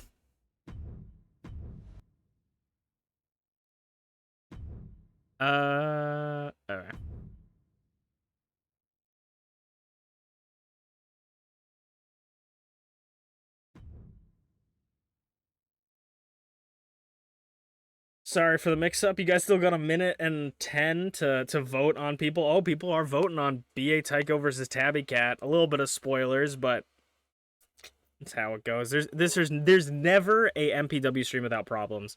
Let's get into it. Whoop. Whoop. All right, let's get into the Ultimate Open Weight Championship Tournament. And speaking of open weight, the newly crowned open weight champion, Tabby Cat, making his first entrance with the championship around his waist. Last week beat Bonk for the open weight championship and is now in the Ultimate Openweight Championship tournament, meaning that if Tabby Cat can hold on to that championship and win the tournament, he will not have as much problems. But he's still going to hold on to the championship. He won't have as much problems facing 2 opponents rather than 1.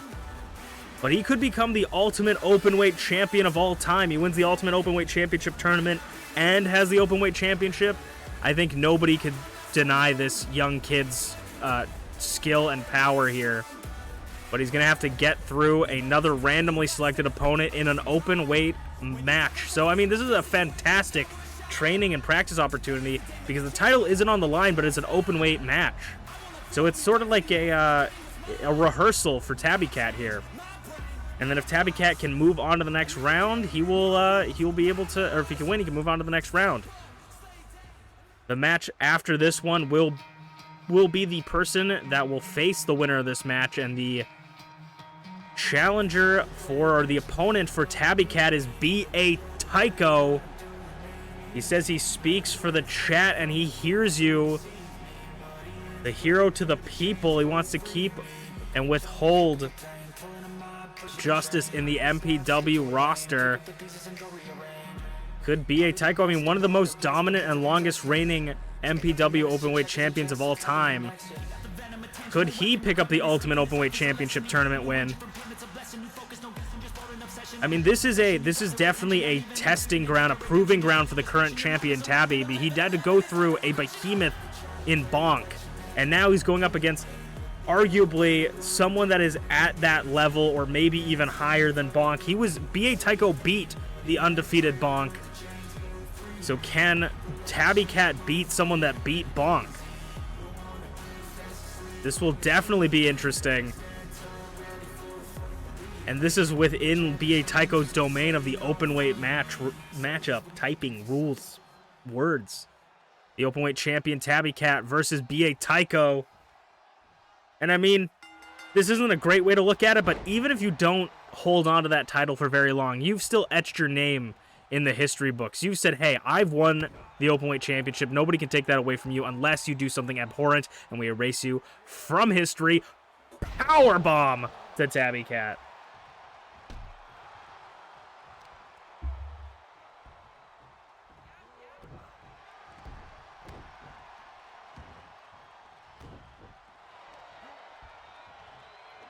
B.A. Tycho's got that strength advantage. The height is very similar, but the speed definitely in the corner of the openweight champion Tabby Cat. Tabby Cat is about to give B.A. Tycho a new life, but B.A. Tycho with these takedowns. B.A. Tycho's ground game is just nuts, but I would also say his sky game is even crazier, cannonballing over the top rope, crashing into Tabby Cat.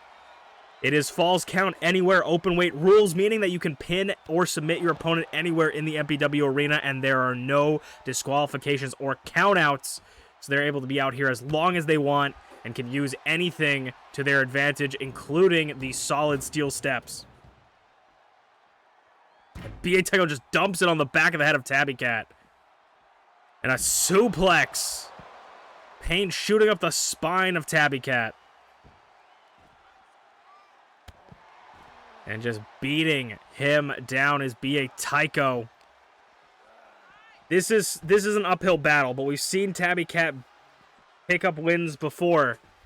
Tabby Cat is the underdog, ironically, in this matchup, but gets a 2 count on B.A. Tycho, so maybe there's some life for Tabby Cat here. Oh my god, oh, I thought he was going for the butterfly DDT, but Tabby Cat reversed it. And now just the haymakers and kicks. Dragon suplex dumping Tabby Cat on his neck and head. Into the timeskeeper corner. He just ran into the ring announcer. Oh my god.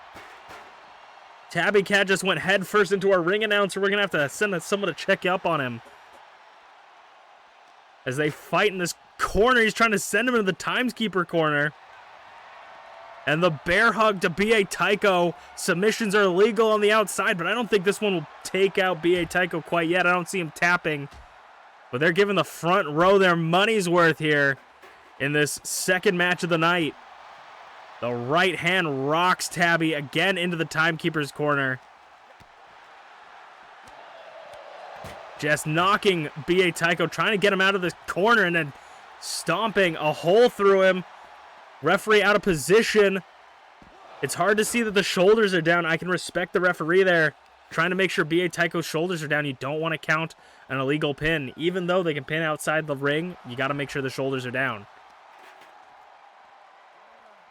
B.A. Taiko is in trouble as he's about to get one of his 9 lives taken out by Tabby Cat. There he goes, gets the shoulders in the view of the referee. 2 count. I mean, Tabby Cat nearly took it there. And B.A. Taiko is nearly going to take it now. Referee trying to make sure the shoulders are down. Kick it at 1. B.A. Taiko nearly stole it right from under Tabby Cat. And speaking of stealing, it looked like B.A. Taiko might have been going for the alley-oop, the back alley-oop, but Tabby Cat had it scouted. That is his own move, and just gut strikes, knees to the gut, knees to the chest. B.A. Taiko spinning powerbomb to the floor, sent him straight to hell, but no, a solid 2 count by Tabby Cat. It was barely a 2. B.A. Taiko says it's all fine, chat. I'm here for you, and he is putting the brakes on Tabby Cat. But Tabby Cat catching B.A. Taiko off guard, back alley-oop, a powerbomb of his own. In the corner, right in front of the crowd. 1, 2, no, B.A. Taiko again, nearly a 1 count, but just barely a 2. B.A. Taiko kicks out of the back alley-oop.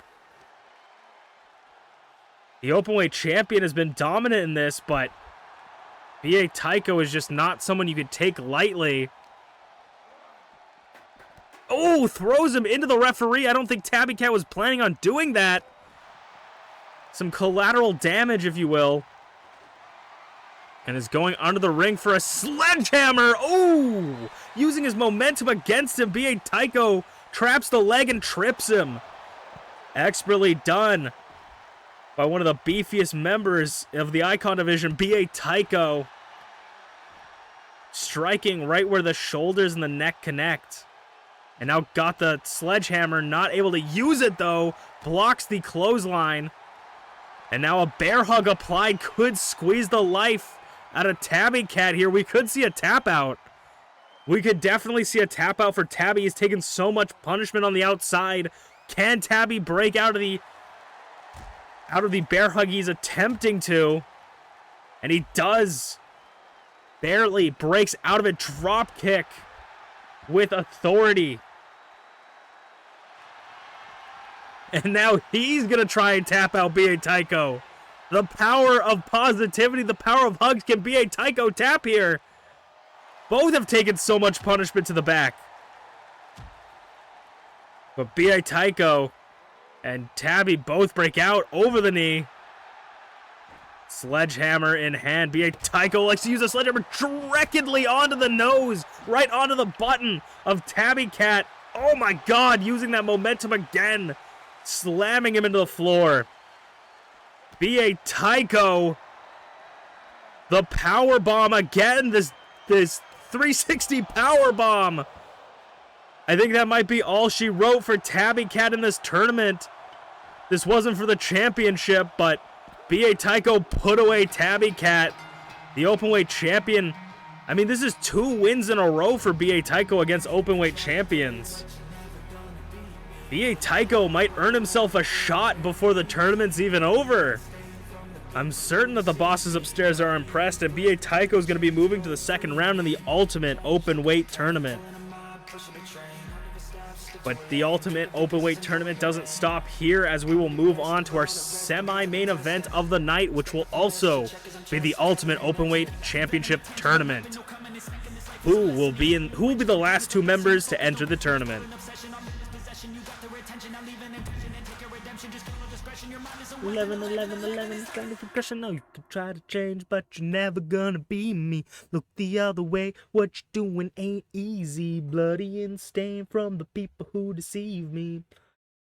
From the chains, gon' free me.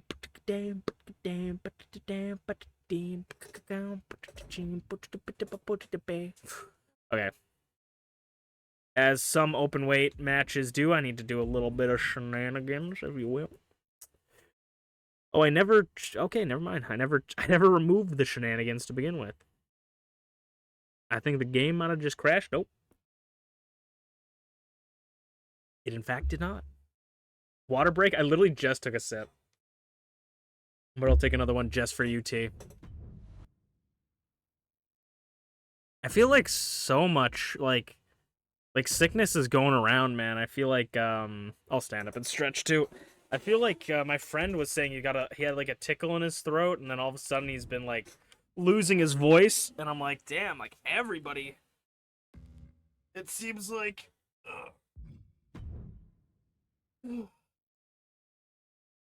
everybody's getting ill.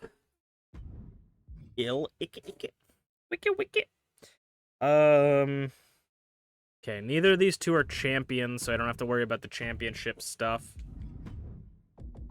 This is our calling. This is our calling.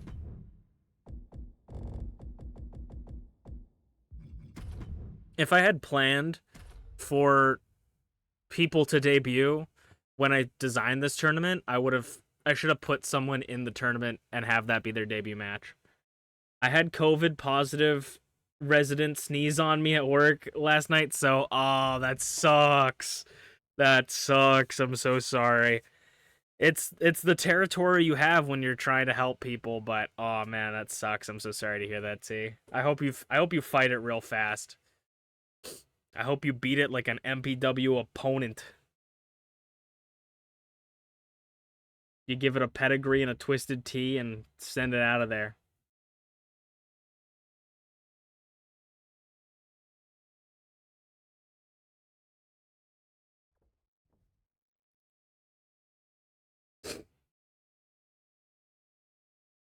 Had a bad stuffy nose and a small fever. Hopefully it stays good. Hopefully it doesn't get too crazy. Let's get into, or if it does get crazy, it gets crazy and gets over quick. But let's get into our semi-main event of the evening. Ho! It's time for our second ultimate open weight championship tournament match, the last of the first round, and we'll be starting with the third member of Merlin's group, Emrys Morgana. Emrys failed to capture the Idol Division Championship at the Premium Live event against Rocky, and maybe we'll meet Rocky in the tournament if she can make it further.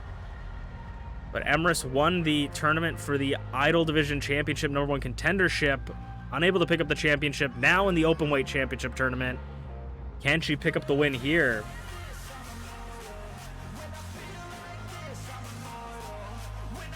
Emrys is one of those people that will do anything it takes to win, and in a Falls Count Anywhere match like this, a lot of tools to her disposal here. No disqualification, anything goes.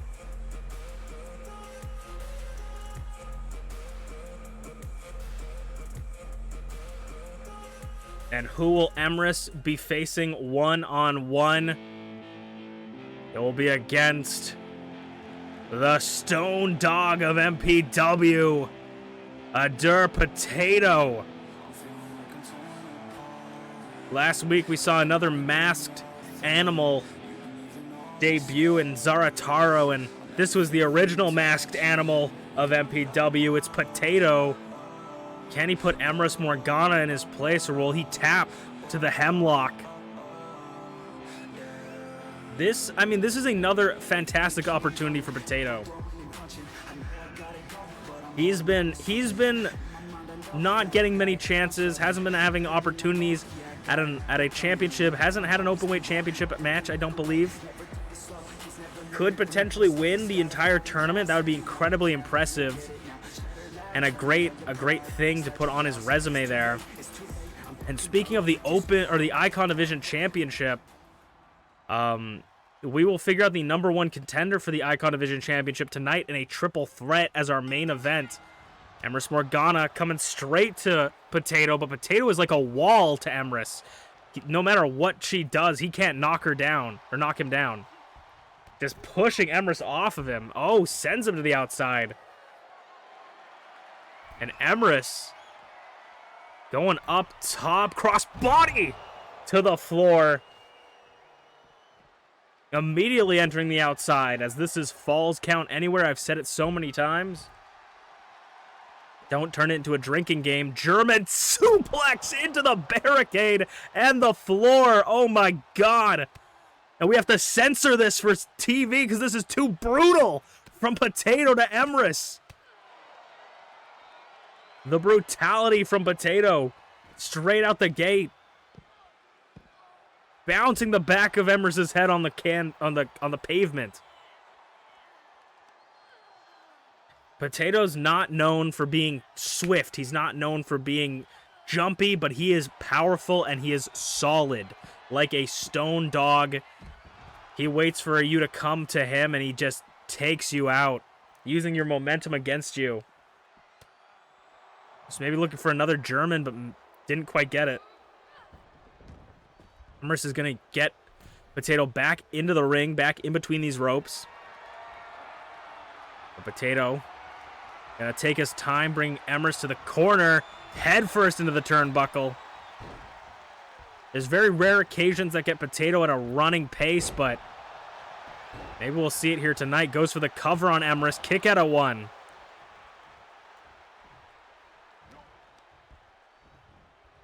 Just hooks the leg, too, and tosses Emrys. Potato makes space not by moving away from people, but by tossing them across the ring. Bumps him. Ooh, and there it goes, that little burst of energy. Very little burst of energy from Potato as he clobbers Emrys and just drops her on his knee. Full control from Potato here. This is an incredible opportunity for either of these two, and neither want to give it up. The winner of this match, unfortunately, is not going to be out of the woods quite yet. Even if they move to the next round, they're going to have to fight B.A. Tycho in the second round, who just beat Tabby Cat. So they're going to have to be very prepared for the next round, as we will see the start of the second round next week. We will see Eunice facing off against Flare Zero, and we will see T the Shiba facing off against Schmeep's World. Oh my god! Breakdance head scissor. And now nobody quite does it like Potato does it in this business. He's got a chip on his shoulder, but he's about to brush it off as Potato is looking to send Emrys on the plunge. Potato plunge! Potato plunge to Emrys Morgana for the win! No! Emrys kicks out at 2. A near fall for Potato. And Emrys back elbow catching Potato off guard. Inverted DDT on the back of the head to the knee. And now this is Emrys' turn to take momentum. Emrys has got a lot of catching up to do, and is going to work on applying some submission holds to Potato. She's an expert submission specialist, but again, Potato not going to allow it. That is the prime example of Potato using the other's momentum and the other people to his advantage. He doesn't have to move very far. He just falls on people using gravity and their momentum against them. Double axe handle referee. Paused 0 count. I don't know what the referee was doing. Maybe was shocked at the beauty of the French-Canadian commentator's booth, but Potato is going to take it and bust open Emrys Morgana. It's a rare chance we get to see someone like Emrys Morgana busted open, but blood is spewing out the head of Emrys. Potato on guard, though. Headbutt. Nobody wins in a headbutt unless you're made out of pure stone and metal. That is Potato here. Power bomb to the floor. A deadlift power bomb.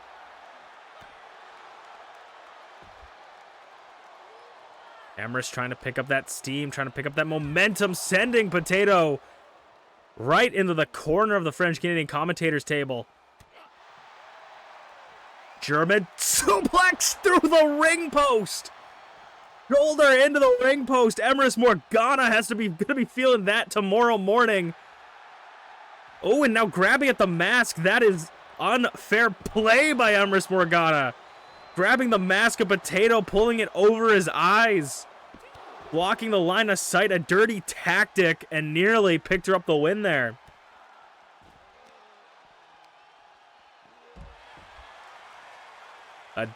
Potato.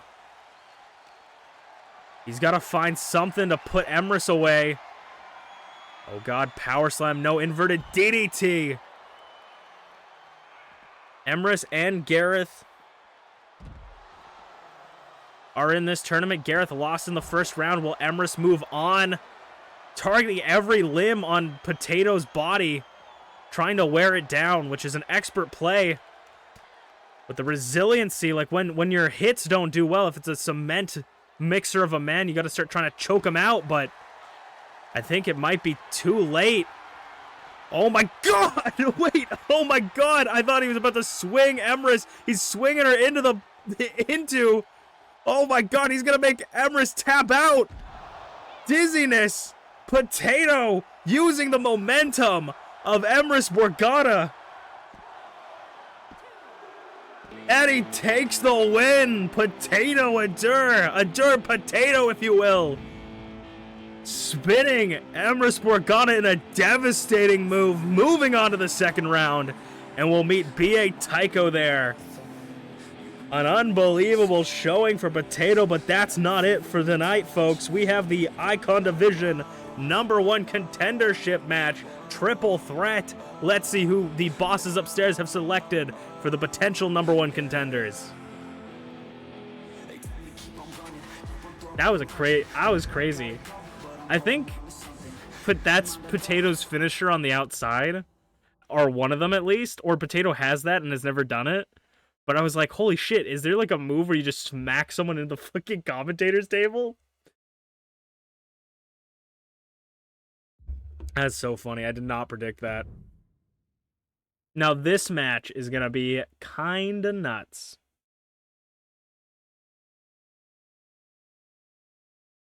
If you guys are just stopping in or are new to the stream, after this match I'll be like, bye everybody, see you guys next time, but it's not actually the end of stream. We have one more show with 4 more matches, and then we'll be done.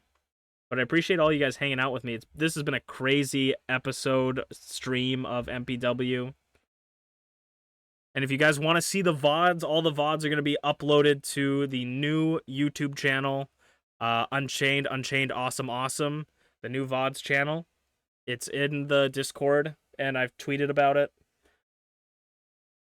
But that is the new channel. I got to put it on my YouTube channels as well under channels, but we have a new VODs channel, so let's get into it. Congratulations, Potato. Let's get into our #1 contendership match for the Icon Division Championship.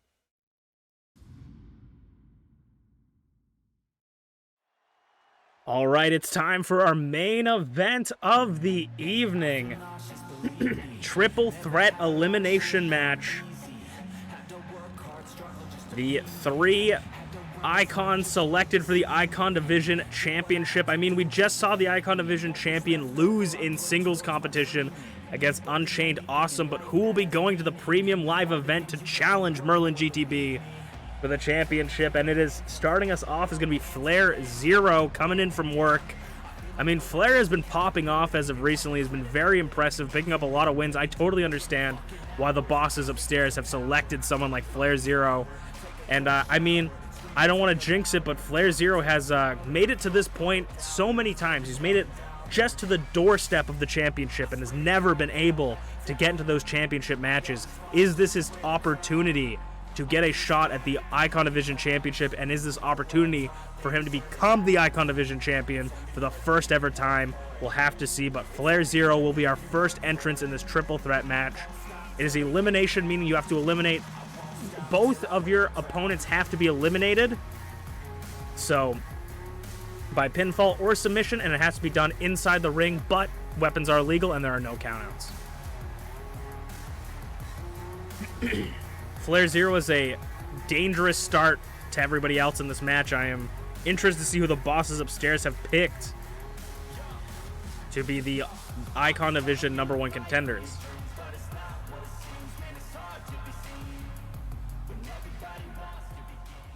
Number 2 of the match will be the former open-weight champion, Bonk. And I mean, this is already a lineup that you would not want to be in. Holy, the ring can barely contain these two people's magnitudes. How are they going to fit a third person? It is Bonk. Bonk lost the openweight championship, but has been impressive since day one, was undefeated. One of the longest reigning openweight champions we've seen in a long time. And Bonk is maybe looking to trade in his openweight championship for an Icon Division championship. Can he do it here tonight? He lost. His only losses are to BA Tycho and Tabby Cat. So, were those flukes, or is he on a downward spiral? I mean, either way, this is a big opportunity for Bonk. Could potentially earn himself an Icon Division championship match. Maybe even bring in Drag Thulu for his championship match to fight off and thwart Gareth Unpardoned, but we'll have to see.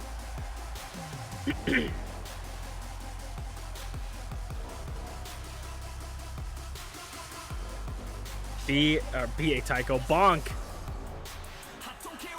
making his way to the ring, the second in the three-way elimination match. I mean, how are you going to eliminate someone like Bonk? I mean, in singles competition,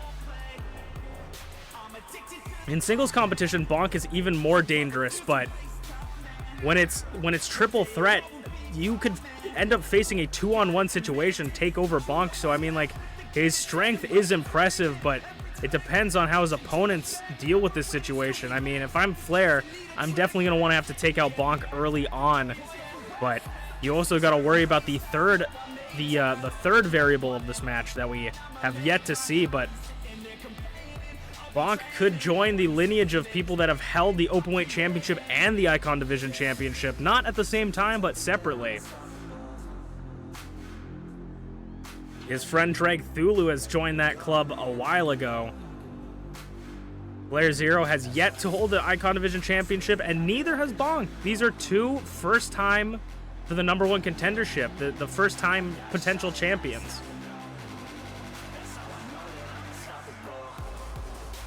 Will Bonk be unstoppable, or will he be able to, or will one of the two other people be able to take him down and move on? Who will challenge Merlin GTB on next Saturday's big events?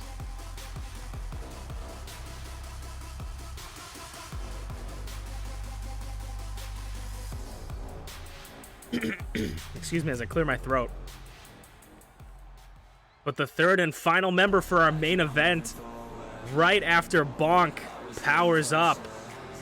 But this will be the one of the newest members of the Icon Division. I mean, not newest recently, but one of the newer members. It is Dobby, and Dobby has actually got a pretty bad win-loss record. So far, he's only won a single match, but that seemed to have impressed the bosses upstairs so much that they gave him this opportunity. Another first-time potential Icon Division champion in Dobby. Dobby beat Gareth Unpardoned, even with Merlin in his corner. And Gareth Unpardoned is the #1 ranked wrestler, at least up there now. So Dobby, even though not being able to pick up a win, picked up such a win that impressed the bosses upstairs. Can he take this opportunity and get his first shot at the Icon Division Championship? Which one of these three will be the Icon Division #1 contender, and who will face Merlin? No, I'm not a betting man, but I have no idea where this will go, and it's going to be an interesting match nonetheless. No disqualification. You must pin in the ring, and both your opponents must be eliminated for you to win. Meaning that you have to get a pinfall or a submission to win the match. And of course, like I said, Flair's probably going to go straight after Bonk, seeking that threat. But of course, there's that variable Dobby. And Dobby's looking to flatten Flair. Taking this opportunity. Is he putting him in a submission hold? Jesus. Trying to make Flair tap immediately, just twisting his entire body like a pretzel. And Bonk going straight after Flair, back and forth between these two. There's a lot of strategy that can go into a triple threat. You either wait for your opponents, wait for your opportunity to strike, or let your two opponents fight it out for themselves, wear themselves out, and then you come in for the kill. And it seems like Dobby is using the opportunities he's given to just strike when he can. Because when you're in one-on-one, it's easy to know exactly where your opponent is at all times, but now you have someone else like Flair right now behind Bonk, catching him completely off guard. And there are no alliances. It's everybody for themselves right now. And Bonk, oh, clothesline misses. Oh, it looked like maybe the aftershock of that swing got Dobby. He was holding his head there. Maybe the wind pressure from Bonk's clothesline hit him for a delayed attack. Sweeps the leg, chop blocks him.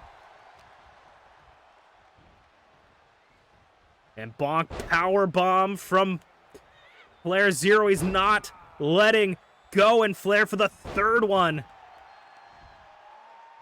And a takedown. Bonk expertly rolling out of the ring, trying to make sure that these two wear themselves out. A very smart strategy, I think. Doing a little bit of dancing on the outside. As Dobby is manhandling Flair, which is, you know, something we don't often see, is someone that just effortlessly manhandling Flair. Bonk taking his opportunity there. Just a running slap and a steel chair to the head. Bonk just fully taking his opportunity. He's going to wedge that chair in between the turnbuckles. That could come into play later, or it could not. Dobby trying to fight off both of his opponents here. Takes down Flair and just gorilla arms the gut of Flair there. Ducks the chop from Bonk there. I keep saying there, but ooh, Bonk. That's where he gets his name. Bonking both the head of Dobby and Flair. Zero together as they tried to work together momentarily at least. And now Bonk's going off the ropes. Flair sends him over the knee. And now Flair keeping Bonk in between his legs so he can elbow him. Catching Dobby. He knew exactly where he was coming. Dobby mistimed that, I think. Combo breaker to Dobby. Could we see the early elimination? A first elimination? No. Kick it at 2. Okay, Bonk just wanted to put that steel chair there for holding. Flair on the ground. Bonk. Steel chair. Swing and a miss.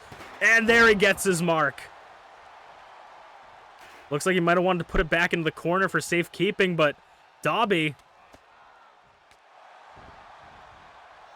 Ooh, clothesline ducks it. And now Flair sneaking up behind Bonk, looking for his moment to strike. And I think that's it. No, he goes after Dobby instead. Gonna send Dobby into the corner and lighten him up with chops, but Bonk right behind him. Oh my god, getting a little bit of combo action. Getting a little bit fancy. Oh! The combo into the beam clash. Eliminates Flair. And it is Bonk versus Dobby. A first time for everything. One of these two will be the #1 contender for the Icon Division Championship. Bonk has got Dobby all to himself now, but I wouldn't count him out. Final ignition to Bonk. Could put him away here. No, Dobby nearly getting a near fall on the former openweight champion. Oh, he's flipping off the camera. The disrespect from Dobby, sending Bonk over the top rope, but Bonk's ready for him. A Uranagi-like maneuver from Bonk in front of the French-Canadian commentator's booth. And he's going to use the ground, the concrete, to his advantage.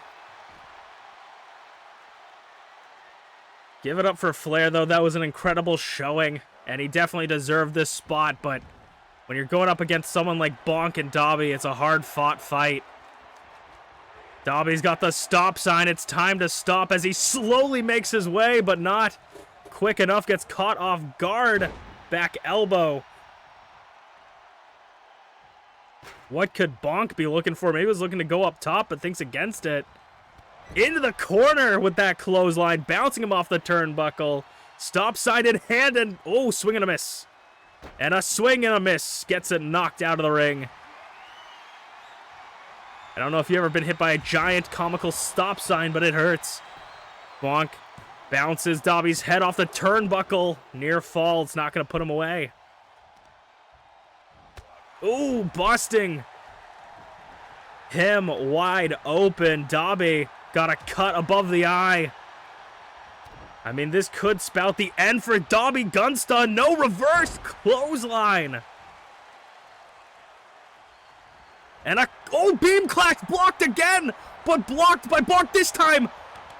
Bonk caught it this time. The combo. Oh my God, catching him in a German suplex. The ultimate combo by Bonk, just tossing and juggling Dobby around. Kick out by Dobby. A near fall again. An impressive showing from Bonk. An insane combination. But Dobby keeps it alive, shoulders up. And now what is Bonk planning with a table? Will this come into play, or will it just be a hazard? We'll have to see. Or is it bait? Who knows? Bonk has taken Dobby to the ropes. He's going to use the ropes to his advantage, twisting his arm into uncomfortable positions. Spinning neck breaker. Could that have finally put Dobby away? And yes, it has. Bonk is your #1 contender for the Icon Division Championship. Did he trade in the Openweight Championship for the Icon Division? We will see on next Saturday. But that is it for MPW here tonight. Thank you guys for watching. We will see you guys next week. I am Masu Pro Wrestlington, and we will see you guys next time. It's not actually the end of stream. How's it going, Bonk? This is the only scenario where you'll enjoy wrestling.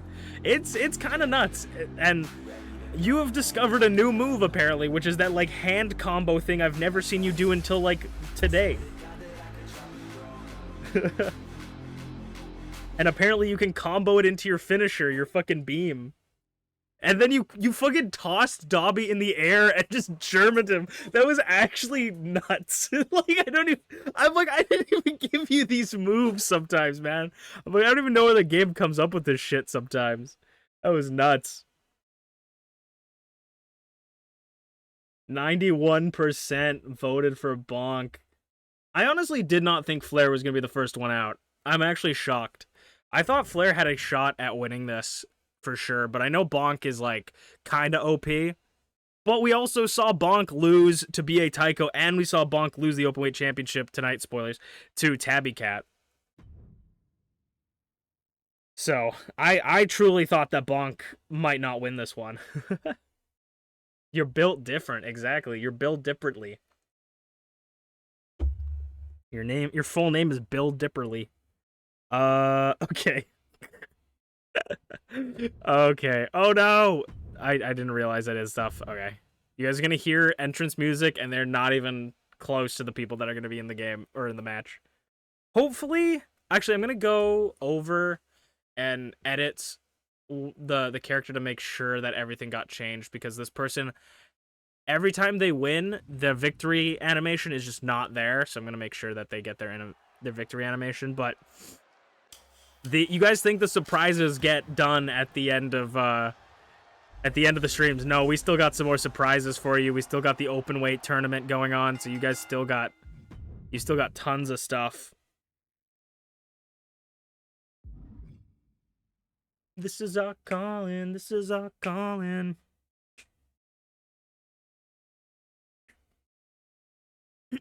But also, it's kind of goated storytelling, to be honest, because we have Dragthulu call in Bonk to help him with his number one contendership match, right, against Merlin. Merlin cheats. Unfortunately, they lose the option, or they lose their opportunity at the number one contendership. Now, fast forward, Merlin wins the title, and now Bonk is the number one contender. So now it's gonna be Bonk versus Merlin for the title.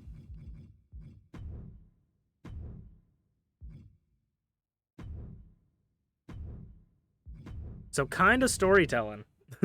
Kind of a little story there. I think that Merlin versus Dragthulu is probably one of my favorite matches of all time, with Bonk and Gareth in the corners, because that was the most storytelling match where, like, I don't know about you guys, but I was sitting there like, I want Dragthulu to win this so bad. Like, I was sitting there the whole time, like, on the edge of my seat, being like, I want Dragthulu to win because Merlin is a bad guy and Dragthulu is a good guy, and it was so good.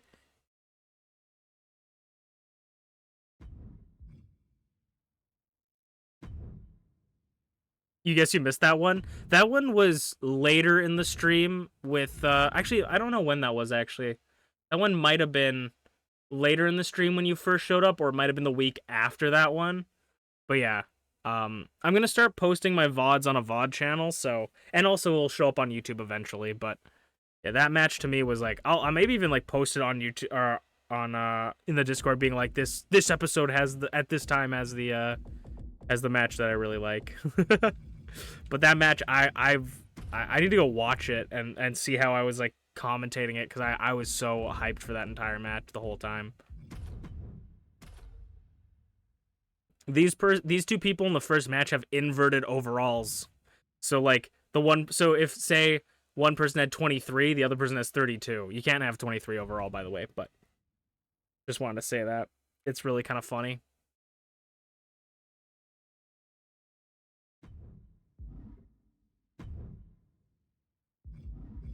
Um.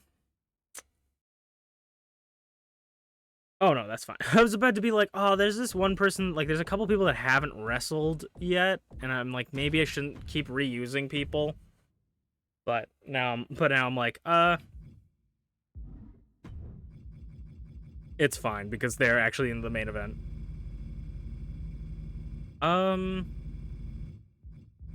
But I will actually. I was gonna do a match because I thought it would be funny, but someone literally wrestled the last show, so I'm gonna do this first, just to mix up add some more people, add some more variety to the show.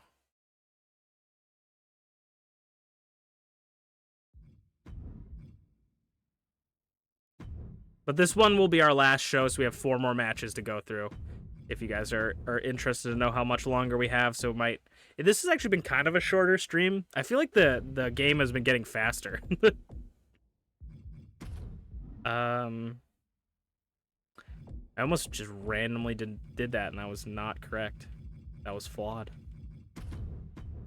This one will be an interesting match. We've seen it before, but I think it'll be interesting. Falls count anywhere, at least.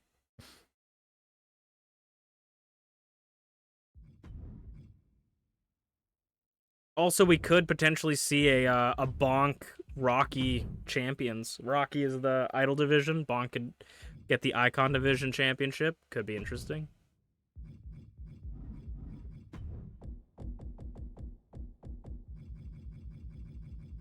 Funny how things happen. And also, I gotta go to the bathroom super quick after this. Power couple, exactly. I mean, canonically, we don't have anything centered around that yet, but I think the only people canonically outed in MPW is Flair and Glitchy, because they got randomly selected for the tag tournament, and so I was like, I could do an entrance with them like holding hands and shit, but then I'm like, do they want to know? And so I asked both of them separately. I was like, you guys cool with this? And they're like, yeah, we think that's cool. And I'm like, cool. But it would also be incredibly interesting if incredibly scary, to be honest, if the demon dragon queen and the demon dragon queen and the horse were just the most dominant team in our wrestling. Has I was gonna say, has Flair been on every show? He has not been on every show. I'm gonna go to the bathroom super quick, so if you guys could just hold on. Be right back. I should probably fill my water bottle too.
I'm back.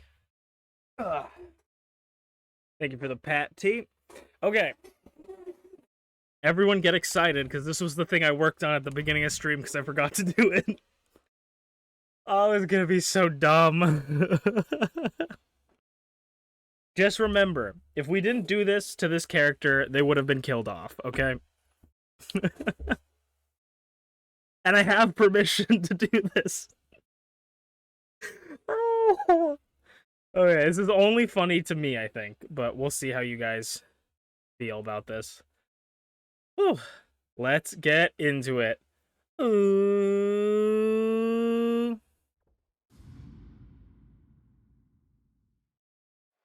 Hello, everybody, and welcome back to Masu Pro Wrestling. I'm your host and sole commentator, Masu Pro Wrestling Ton, and we're going to continue the ultimate open weight championship tournament, and making their sort of re-debut, if you will, it is the actor formerly known, the wrestler formerly known as Eunice, but is now going by a new name and a new look. It is Blueness. Blueness here to give a little bit of touch of color to MPW, making their soft relaunch, if you will. You know, you always gotta reimagine your vision, and Blueness is here to continue their reign in the Ultimate Openweight Championship Tournament.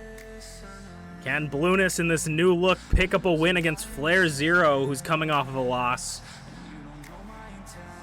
Blueness beat Minty Clovers to get here in the tournament to make it to the second round. This is the first match of the second round, and they will be facing, it will be a good classic red versus blue. Flair Zero last week was the first eliminated in the main event for the #1 contendership of the MPW Icon Division Championship. Say all that 10 times fast. But Flair Zero, unfortunately, couldn't pick up that #1 contendership. Like I said last week, he's always at the doorstep, but just never quite gets to grab that brass ring and knock the door for the championship. Can Flair pick up the win in the Ultimate Openweight Championship tournament and keep moving forward? Flair Zero had to beat Usaino to get to this point. Can Blueness or Flair Zero move on to the third round, the semi-finals of the Ultimate Openweight Championship tournament? The winner of this will be the first Ultimate Openweight champion and get a shot at the Openweight Championship currently held by Tabby Cat.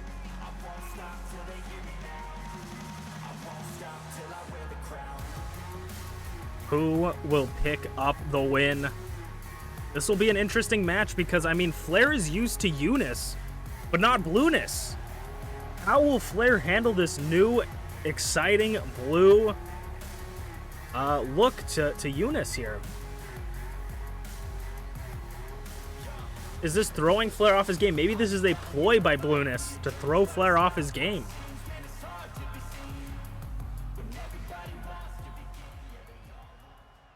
It is Blueness versus Flair Zero. Falls count anywhere. Anything goes.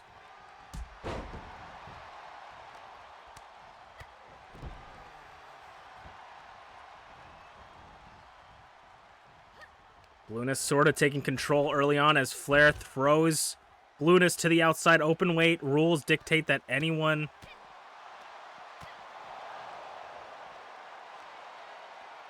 The ref's stressing me out because this was the same...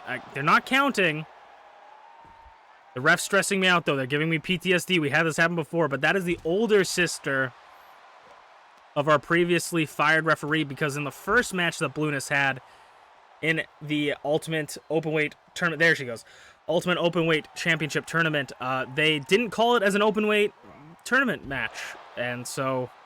It was very awkward for everyone involved, including myself, and now I have PTSD whenever I see her twin sister's face, but we're going to get over that. We're going to get over that. I just saw Eunice, and I saw the lady, and I thought, oh my god, it's happening again. This has affected me over multiple weeks. I'm seeking mental help. Like, if you need help, always seek mental help. Take mental health days. But Flair is just stomping all over Blueness right now. A commentator's curse, of course, Blueness gets a little bit of momentum back as I say that, but immediately sent back into the ring. Flair Zero obviously going to have maybe some thoughts of doubt in his mind after losing yet another openweight contender. It's Blueness is biting the nose of Flair right now. Jesus Christ. I know you're a vampire, but oh my god. I guess that's legal in openweight rules. You know, anything goes. But Flair might get some vampirism in him or something. I don't know. Oh, monkey flip, double stomp, beautifully connected by Blueness. They are an impressive young up-and-coming talent, and if they can make it all the way to the Openweight Championship Finals, that would be incredible for them. They're going to cover Flair for a 1 count.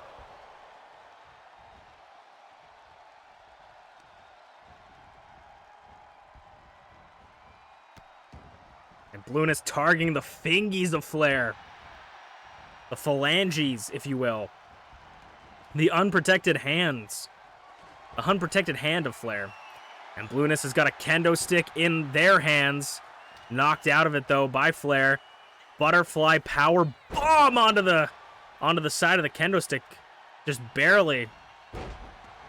And targeting the knees. I mean, Blueness is really known for jumping and diving, so targeting the legs is very effective as a combo breaker. Flattens Blueness. Could put them away, but they don't. They kick out. Anything goes, and Flair's grabbing that kendo stick that Blueness brought out and straight down the gut. Blueness back up. Drop kick doesn't knock down Flair. Drop kick again. Not quite enough to knock Flair down, but There they go.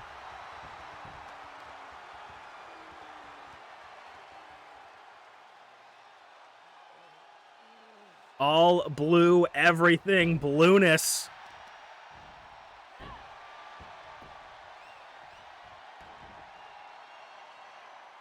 A new blue look for blueness here.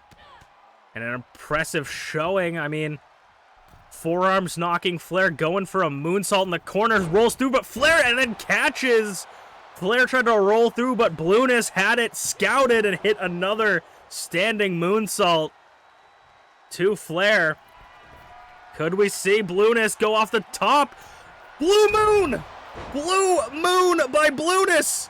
Could put away Flair. There are no rope breaks in open weight matches. 2 count. Once in a blue moon, blueness can hit that.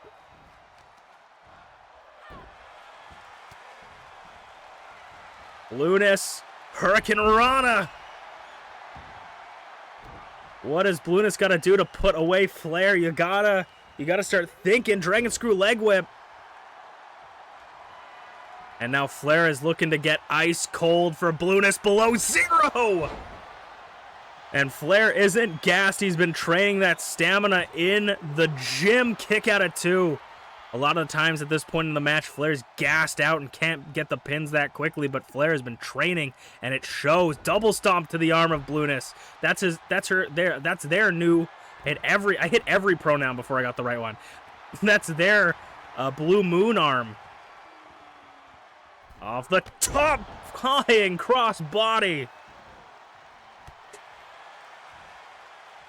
I don't know if that picked up, but the chair that holds me above the ring in my commentator's booth just lost a screw. I hopefully will not fall.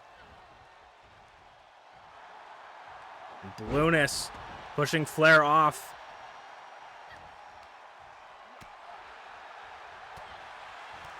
And now Flair kicks and punches and chops, and below 0. I think that it's all they wrote for blueness. Don't feel blue. No! Blueness kicks out. I was going to say, don't feel blue, blueness, because you're beautiful in my blart.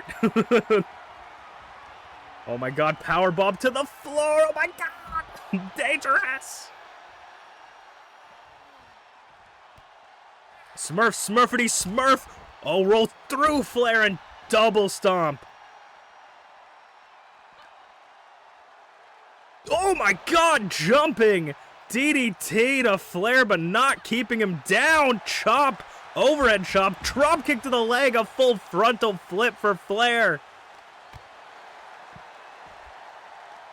And now Flair gets back into it.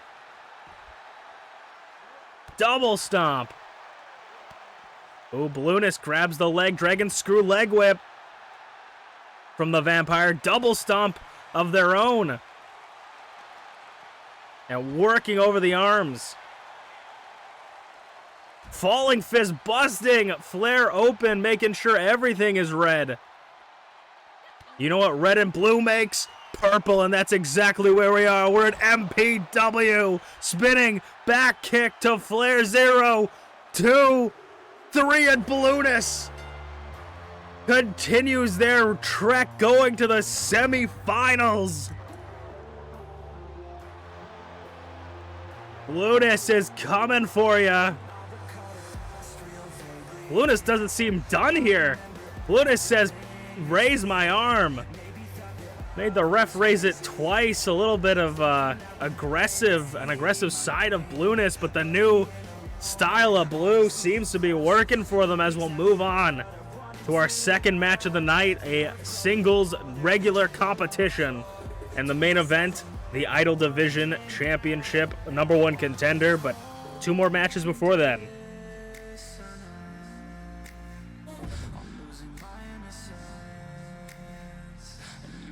So, how did you guys like blueness?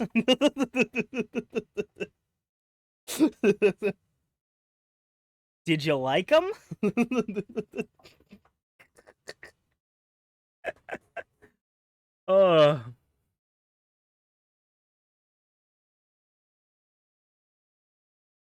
Legally distinct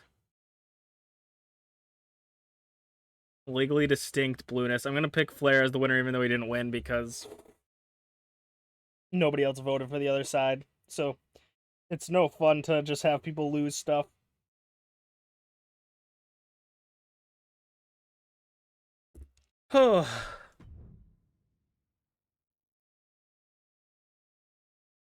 So if anybody wants a little bit of a backstory as to why Eunice is now blueness, is because Eunice is based off of a model that Usaino had. And Usaino is trying to sell that model, so I don't want to like get in trouble with anybody, you know, potentially buying that model and then wanting to use that character and maybe keep the name Eunice. I don't know if they will, but just in case, I didn't want someone to come up to me and be like, "Hey, man, you can't use this now because it's my property." And I think that that's fair, but I just want to make sure that that you know I cover all my bases, right? And so that's why they're called Blueness now. And I didn't really even realize the name worked perfectly until I made them. But yeah, I need 30 people for the Royal Rumble. And so I was like, after the Royal Rumble, we'll kill off Eunice. Because I need 30 people for the Royal Rumble. And I already need like 4 extra people on top of everybody we have now. That I need even more. Like, I can't be losing people. And then I was like, kind of laying in bed last night, and I'm like, what if I like changed Eunice's colors and just called them like Blueness? And I'm like, that is hilarious. And then I asked Usaino, hey, Usaino, would it be okay, since you're selling Eunice, for me to change Eunice and MPW to Blueness? And they were like, yes, of course. I was like, that's hilarious. So they have quickly become someone that I'm like, okay, we need to kill them off because we need to make them lose all their matches and kill them off, because we could run to a copyright infringement issue. I fucking love this character and I think they're hilarious, so it's really funny. And then also, if anyone caught it, which you probably did, Eunice's finisher was the new moon. And so obviously I just changed it to the blue moon. Once again, a perfect coincidence. It's so fucking good. We're going to load up the second match of the night. Second match of the last show. Let's get into it.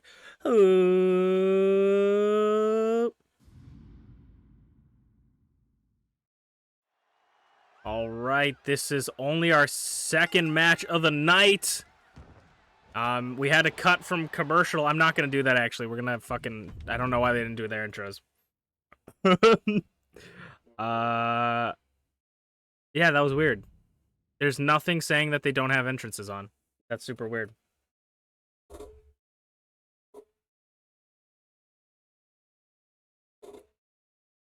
We'll try it again, and then maybe I have to like work something out, because I don't know what happened there. Okay, ready? Doop. All right, it's time for our second match of the night for Masu Pro Wrestling, and the most recent debuting, I mean, debatably most recent debuting Icon Division member. It is Zara Taro, and unfortunately for Zara Taro, a couple weeks ago, I mean, they debuted and they won their match, but we didn't get to see too much of them, as for some reason they didn't go up against their scheduled opponent, and a guy named Greg just kind of showed up. And so we're not really sure. I'm still personally not sure who Greg was, but Zara Taro did pick up a win, and that was his debut match, and I guess they sanctioned it, but I don't know who Greg is. Greg is not under contract with MPW, and let's hope that there's no Gregs this match, okay? Let's hope there's no Gregs showing up. Now that I said that, I probably jinxed it. But Zara Taro here showed an impressive skill, impressive abilities. I'm excited to see what more this young kid has in him. So we'll see who he will face in singles competition for his first real MPW match. And this will be normal singles match, not open weight rules. We have one more Ultimate Openweight Championship Tournament match next after this one. And then we have a Idol Division fatal 4-way #1 contendership match.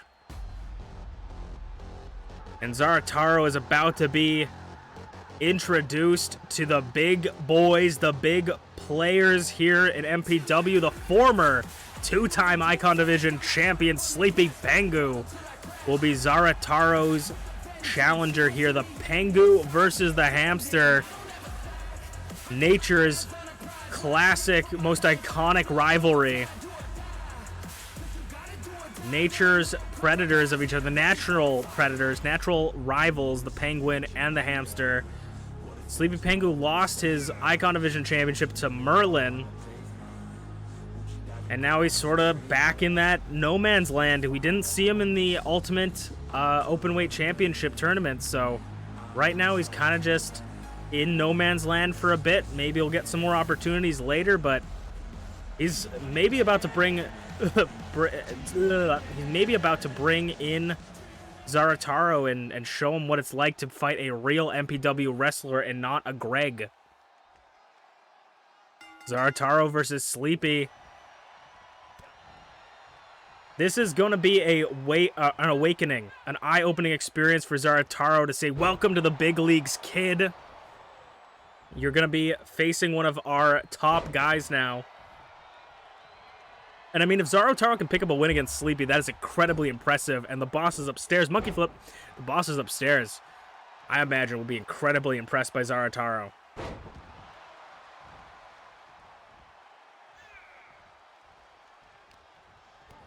But this will be no small feat. Spinning neck breaker by Sleepy. As Sleepy's beaten everybody. He's beaten the best. He's beaten the worst. He's held the championships. And Zarataro has barely been in the business for a minute, grabbing a Sleepy Pengu out of the sky. And that's maybe why penguins don't fly standing. Moonsault. And now bouncing Sleepy's head off the pavement, off the concrete. They have to the count of 10 to get back into the ring. It's a little bit refreshing to see a normal facebuster, a normal match in a long time. We've been getting a lot of falls count anywhere, open weight championship style matches. They clash in the air, but neither connect.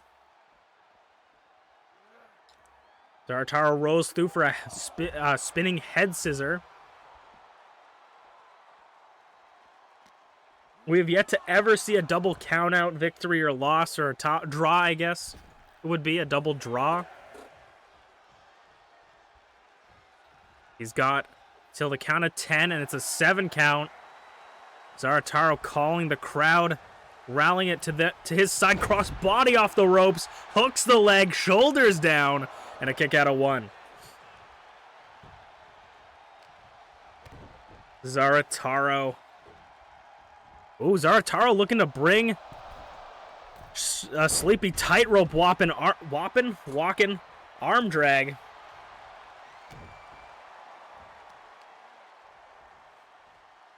Ooh, just trying to stomp a hole through his chest. Excuse me, I'm losing words as we speak.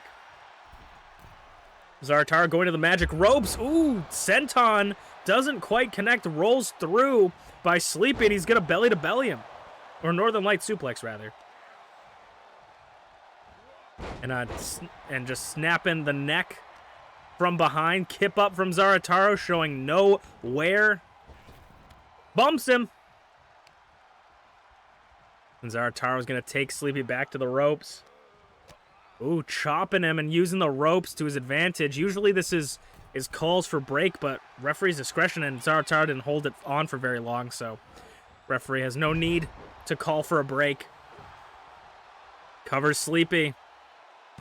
Kick out of 1.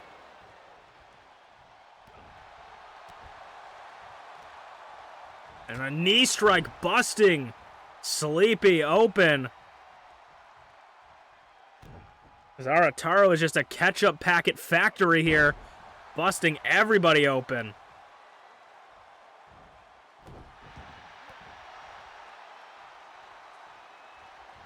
Zarataro might be looking for his signature elbow. No, gonna splash on top of Sleepy from the high rent district. Now maybe sets it up for the ham. Thank you, ma'am. No! Sleepy rolls through, had it scouted, and is going to work over the arm of Zarataro. A miscalculation on Zarataro's part as Sleepy takes advantage. You give Sleepy an inch, he'll take a mile, so Zarataro will take it right back with that Enziguri.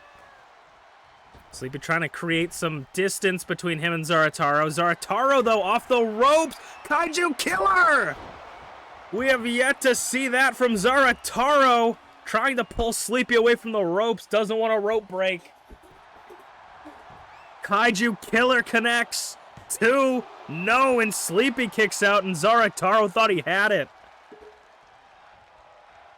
Zarataro thought it was over. An upwards chop. Backhand and combination of punches. Oh my god, an overhand and a drop kick directly to the back of the neck.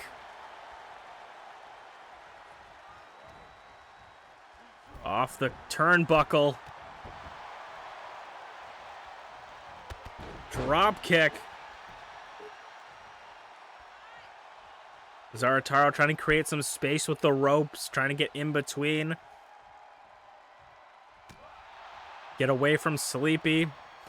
Reverses and gets back in, but Sleepy catches him. Sleepy's nose is bleeding. Could have a fractured nose or a broken nose from Zarataro.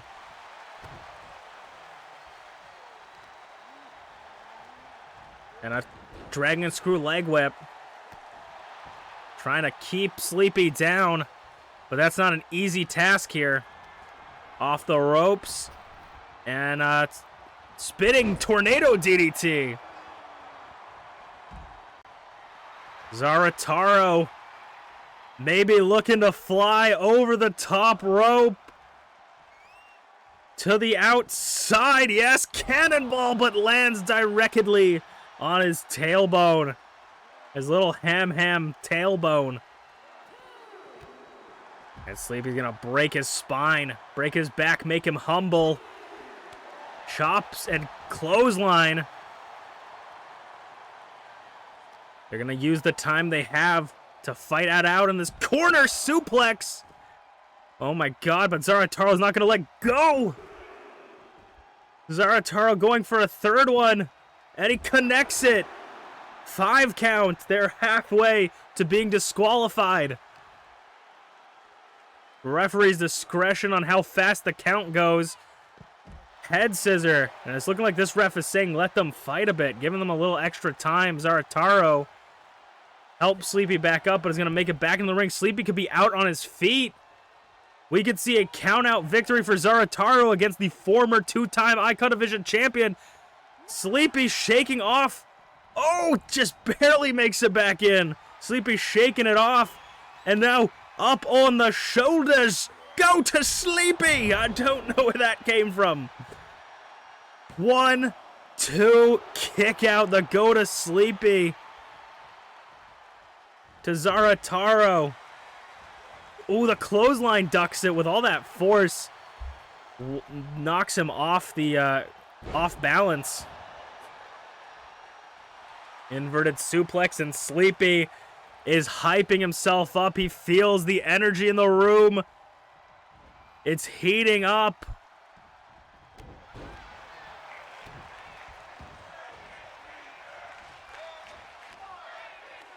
Break his fingers chants around the arena. Electric chair drop onto the ropes. Hitting the back of the head on all the ropes, the tightly wound ropes. Trust me, folks, that is not a nice sensation. Inverted suplex again. Zarataro is in dangerous trouble right here if he can't do something about it. Sleepy Penguin's going to take this home. Jawbreaker by Zarataro. Like I said, trying to pick up speed off the ropes. Kaiju Killer! Could he put Sleepy out here? No! Sleepy with the 2 count. Barely gets that shoulder up and is going to roll out to get a breather. Zarataro on the top rope. Splash! No hands splash. Look, Mom, no hands. From the top rope to the floor.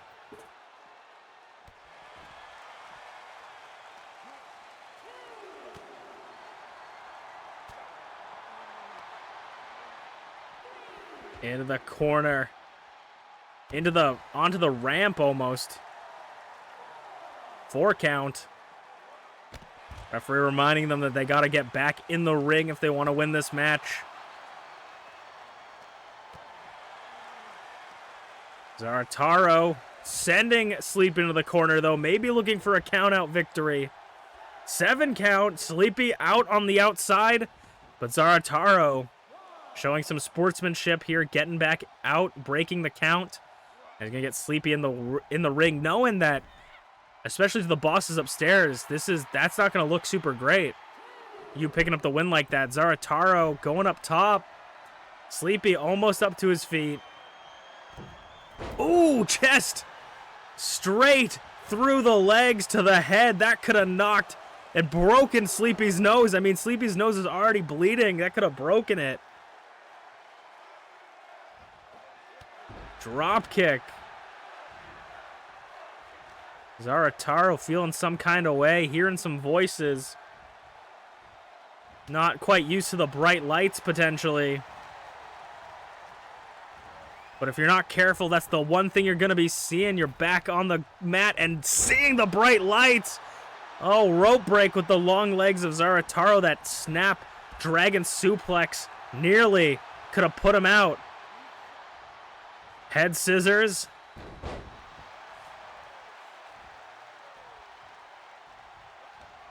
Zarataro went for something, but it's scouted by Sleepy. And then now the Sleepy hold, but maybe too close to the ropes. Rope break? No, it's not a rope break. Zarataro quickly fighting out of it, though. Quickly getting out. Clothesline takes him off his feet.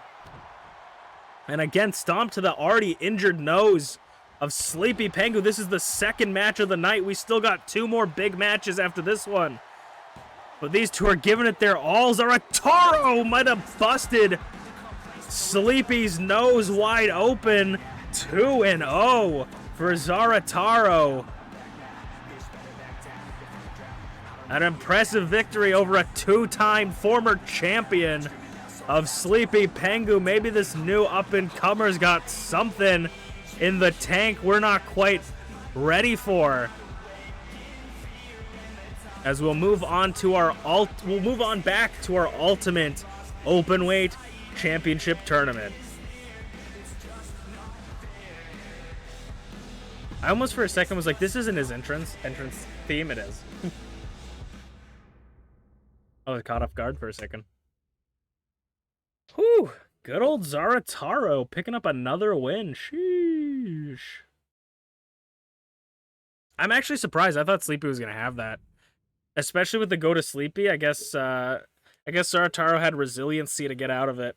Something interesting that will actually, if I do pick up the next WWE game, something that is actually very interesting that will change the dynamic of MPW is, so basically, if anybody is ever wondering, like, why does sometimes it feels like these guys, no matter what moves they hit, they always kick out at 2? It's because there's an ability in this game called resiliency that is basically just a free kick out if you have your bar full. So you can either use your signature move or use a special ability like the Poison Mist, like the turning out the lights, resiliency, a free kick out, which is a free kick out. Like you basically have these abilities. And in the next game, because resiliency is just broken, basically, that's why I give it to basically everyone, is it's just the best ability in the game. They're going to make the resiliency be only usable by people if you have the high enough overall. So you're not going to be able to use that ability if you don't have a high enough overall. So with how MPW, how I do this, and I change the overalls every big event, would mean that some people that have resiliency wouldn't be able to use it if they don't have enough overall for it. So it would actually make it kind of more interesting where, like, the people that have higher overalls are even stronger than the people that have lower overalls because they have resiliency now. It's kind of interesting. But let's get into our semi-main event of the evening, another Falls Count Anywhere match against, you already know if you listen to what I say, but But if you don't, you'll have a nice surprise. Or if you're just stopping in, you might not know who's going to be in it. So let's get into it. Who?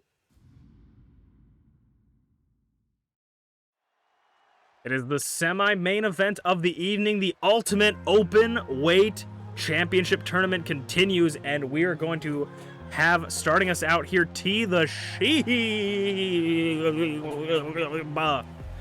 Sheba, making her way to the ring, won the first round match against Tyranno Maximum, and will be facing off against Schmeep's World.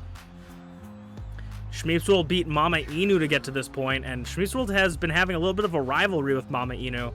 They've been having a lot of incredible matches, but can T pick up the, I mean, like, Schmeep's been going at it with the Sheba, Schmeep's has been going at it with the Sheba family for a while, and, can T win this match and defend the honor of her mother, or will Schmeep's move on to the next round? We'll have to see, but this match will be definitely a very interesting one because these two are they're top performers in the Idol division. And they might not be in the #1 contendership in the main event for the Idol Division Championship, but these two are Idol Division Champion material. I mean, Schmeep's has had it, was one of the longest reigning at the time. T's had many shots, was an openweight champion. These two are champion caliber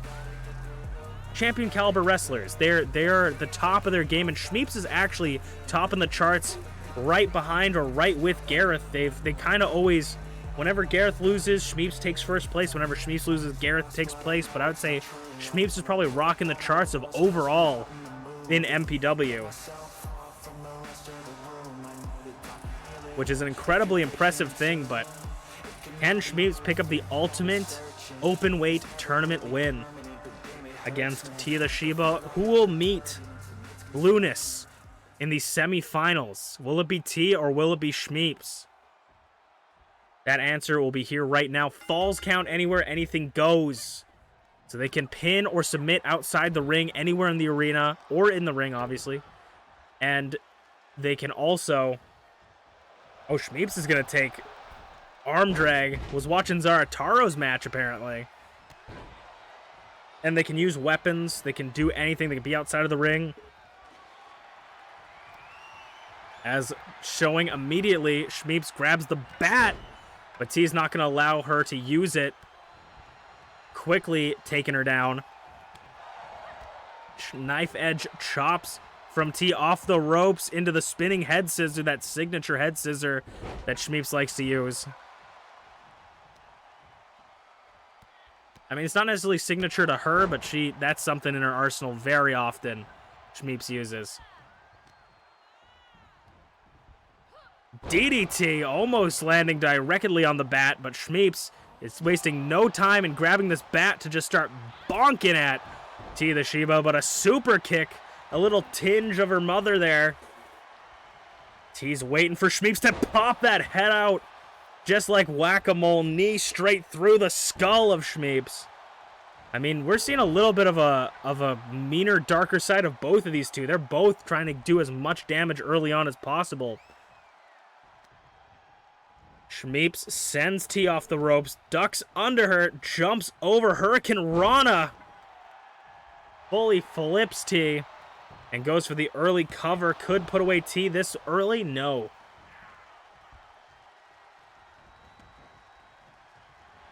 Schmeep's goes under the ring again, this time getting a kendo stick. But T stops her once more. Not wanting it. Takedown. Working, slowing it down, brother. Working holds. Schmeep's rolls through, though. Schmeep's goes out again. I was going to say maybe looking for another item, but mini double stomp off the ropes. Ooh, catches her. And to a bulldog to the Sheba. T pops back up. Into the corner. And she's got nowhere to go. And T looming over her with that bat. Cracking it across the skull. That is so dangerous. You could crack Schmeep's skull. Crack Schmeep's ribs. Smack bones. Crack bones. Fracture things. Dislocate them with that bat. DDT onto it. These two are showing no care for each other's physical well-being. They are looking to win. Sling Blade roll through into a basement drop kick. They are trying to inflict as much pain and damage as they can to each other. Uranagi from T the Shiba. Got the bat. Ooh, swing and a miss. Nearly taking out the legs, and the bat bouncing off T's head. Kick out at 1.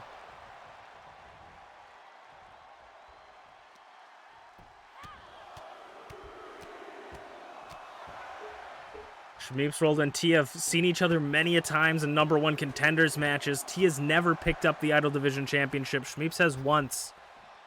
Is that going to be the difference maker for who can win this match? Is Schmeeps has been able to make it that far. Face buster.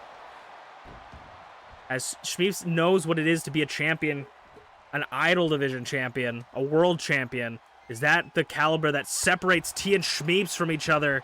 Or is T just that one step away from being a champion? Who knows, but this is for the ultimate openweight championship tournament. Not for the championship, but for the tournament. Crossbody into a cover by T on the floor. It is falls count anywhere. I haven't seen anybody pull something like that off. T surprised me there. T surprised me.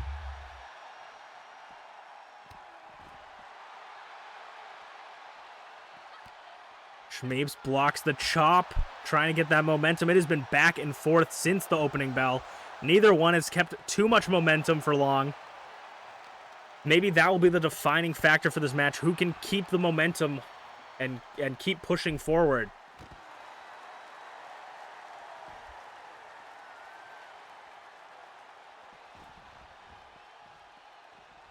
Schmeeps got that bat again.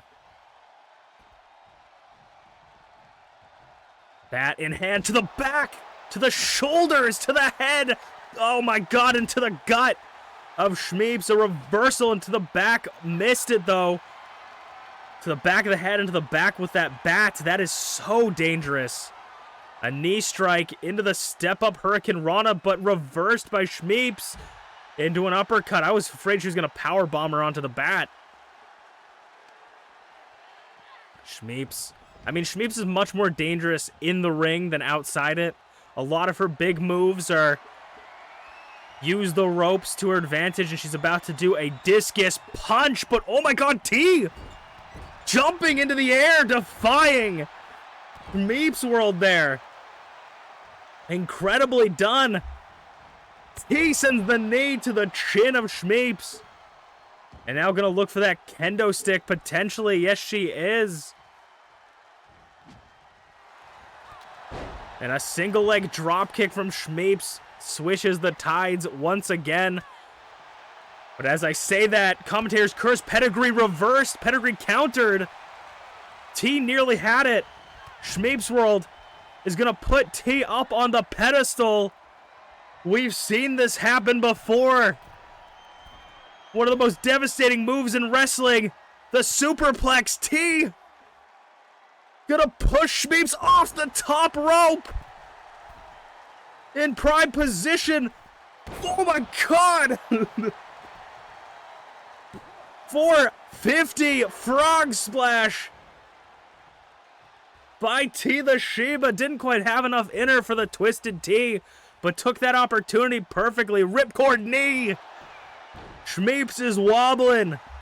Schmeeps doesn't know where to go, but just as I say that, hooks the leg, could steal the match right here. No, near fall.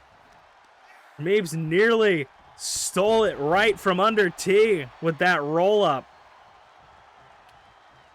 Kendo stick in hand, but thinks against it. OT reverses. T looking to go back up top, but Schmeeps has it countered.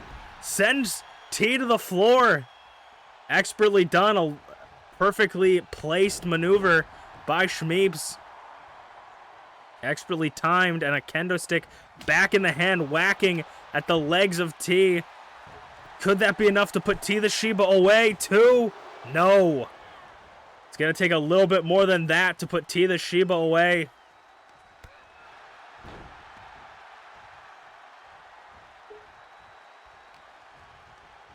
Off the ropes. And a pop-up. Jesus. Just send Schmeeps into orbit. Gonna send Schmeeps to the outside. I mean, everything is legal in open weight rules. The Ultimate Open Weight Championship Tournament again catches the leg for the pedigree. Moonsault to T. T is just unable to hit that big pedigree to put Schmeeps away. What will it take for her to get that going? And Schmeeps got the kendo stick, playing a little bit of cat and mouse with the dog. Ooh, kendo stick right to the schnoz of T the Shiba. There we go.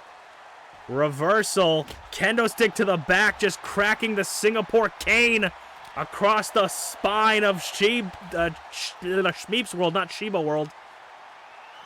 Oh, running clothesline like a freight train. Turns T inside out. That could have just taken T out there too. No, a near fall for Schmeeps World. These two want to make it to the semifinals so damn bad.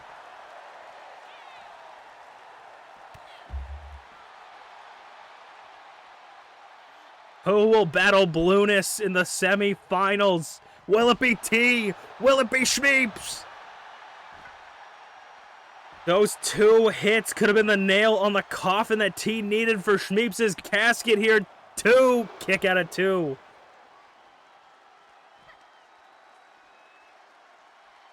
Ooh, just ripping at the eyes. Ripcord knee. T has momentum. But again, commentators curse. Schmeeps World commentators curse. T. Ripcord knee strike. Another one. T with the combination of kicks, punches, and elbows. Send Schmeeps into the barricade. Uranagi onto the barricade. What will it take to put these two away? A knee to the ribs.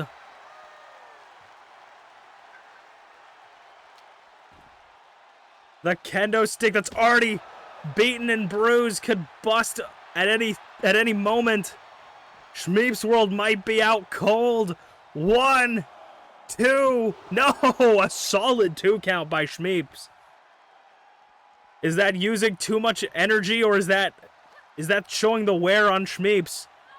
Boopin' the schnoot of Schmeeps. Boopin' the schnoot.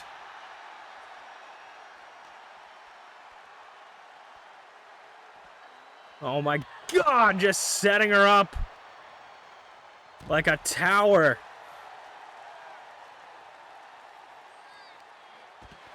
And rake in the eye. Schmeeps is busted.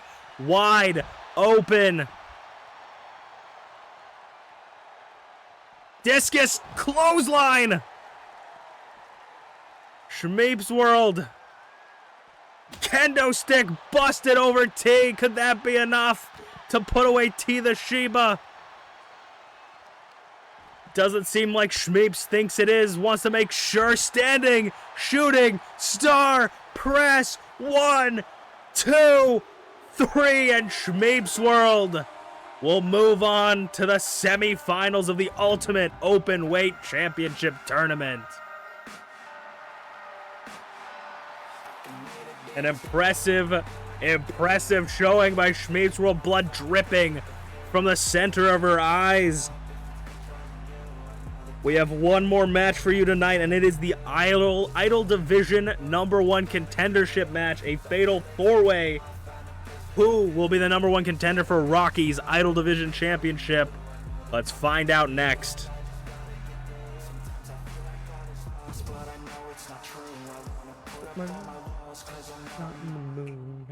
How's it going, everybody? How's it going, Rize? How's it going, T? I mean, I knew you T was there, but how's it going, T? T with that nom. Do do do do do, with no rest of the move, and no, we're never gonna stop, cause we keep trolling you.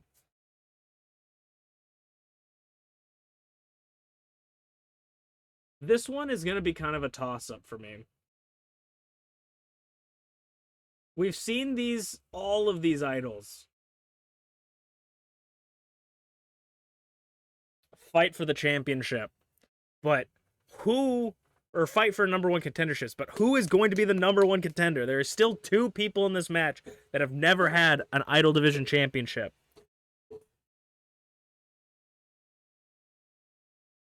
Just remembered it's Thursday. How's it going, Mama Inu? You just made it a perfect time for the main event of the main events. The Fatal 4-Way. Let's get into it.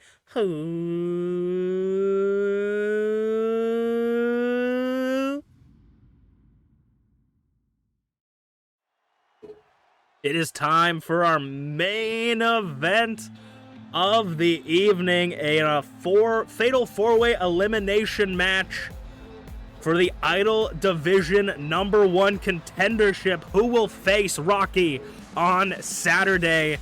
And we have a former 2-time Idol Division champion right here dancing with Draven.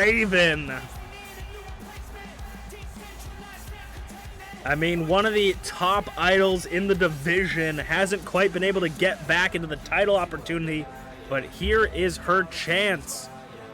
Draven will be starting us off in this Fatal 4-Way match. To win this match, you have to eliminate all of your opponents. You have to, every person in the match has to be eliminated, which means that one of the final 2 has to at least get 1 pin. You can leave it up to everybody else, but you have to pin at least 1 person. There are no rope breaks, but you have to pin or submit your opponent in the ring, and there are no countouts, no disqualifications. Can Draven pick up her 3rd Idol Division championship before the season is over? Or will Draven sit on the sidelines as someone else challenges Rocky? I mean, Rocky is an incredibly dominant champion. I mean, Rocky's going to be watching from the back, but if I'm Rocky, I'm pretty confident no matter what. I have been showing my dominance so far that even against one of these 4 idols, I am set. And coming off of her win against Glitchy Bastards in the Ultimate Openweight Championship Tournament, making it to the 2nd round, it is the self-proclaimed Panda Archon herself, Rize. And now Rize, we say that she's very consistent, but she doesn't have a great track record when it comes to these kind of matches. However, usually we find that Rize gets eliminated very early on in these matches. However, a lot of those eliminations are done by T the Shiba. So you never know if T the Shiba isn't here, this might be Rize's time to finally grab the brass ring and earn their shot at the Idol Division Championship and go up against Rocky. We will have to see how Rize handles this match. But if Rize continues to be consistent, as we were saying, she's consistently powerful, consistently puts in the work, but will she consistently lose these elimination matches for the number 1 contendership? If you want to be the champion, you got to be able to win in multiple styles of matches. And speaking of someone who is incredibly good at these styles of matches, it's not the self-proclaimed, it's MPW's own Bunny Bean, Usaino, making their way to be number 1 contender. Usaino has never had a Idol Division championship either. They were so close. The Idol championship was just in their grasp. They tasted it on their lips, but it was ripped away from them from Glitchy Bastards in the Elimination Chamber. And that was the closest Usaino has ever gotten to the Idol Division Championship. But Usaino has a pretty good track record in multi-man matches. So can Usaino pick up a win and earn their number 1 contender shot against Rocky's Idol Division Championship? Who will know? But the 4th person is about to make their entrance. And who will it be? It will be the exact person that snatched the championship right from under Usaino's grasp. It is Glitchy Bastards coming off of her loss against Rize, but I mean, one of the most dominant forces in the Idol division. Once again, maybe looking for a shot back at the championship. I mean, Rocky beat Glitchy for the championship. She went back, attacked some people at the back, had to, you know, find herself. She got suspended for a month, had to go find herself, came back, and is a completely new Glitchy. So we'll have to see if Glitchy can win this #1 contendership, maybe challenge Rocky again and see maybe she can take that title back. But a 2-time Idol Division champion herself. We have two idols that have never won the championship and 2 idols that have won it twice. It's a 4-way elimination match, meaning pinfalls or submissions will net you eliminations, and not until everybody is eliminated out of every 3 other opponents are eliminated are you the winner. Rize and Glitchy immediately going after each other. Rize did beat Glitchy, I believe, last week. Ooh, tag team work by Rize, or Glitchy and... Sorry, I gotta wake up. Glitchy and Draven. An interesting partnership there. No, it's 2 weeks ago that Glitchy beat, or lost to Rize. And Rize and Usaino have a history. They have a sort of checkered past of working together, working against each other. Glitchy's gonna go up top. And I mean, Draven and Glitchy have a checkered past, but it seemed they had buried the hatchet at least a bit.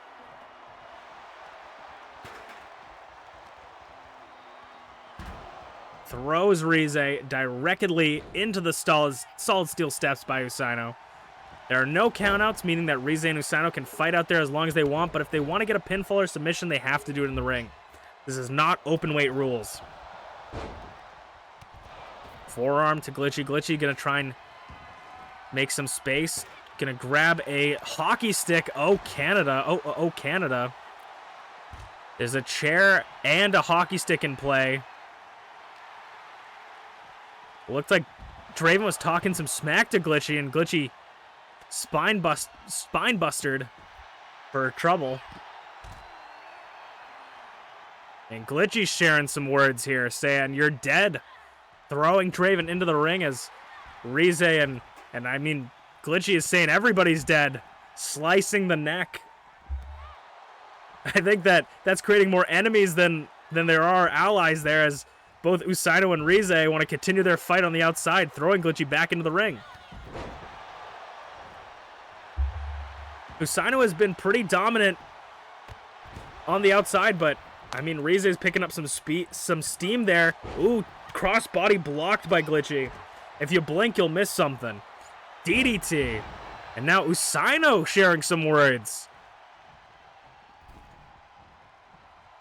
Did a little finger gun towards Rize and moved on. Standing double stomp to Glitchy. I mean, Usaino maybe doesn't even think Rize's a threat here.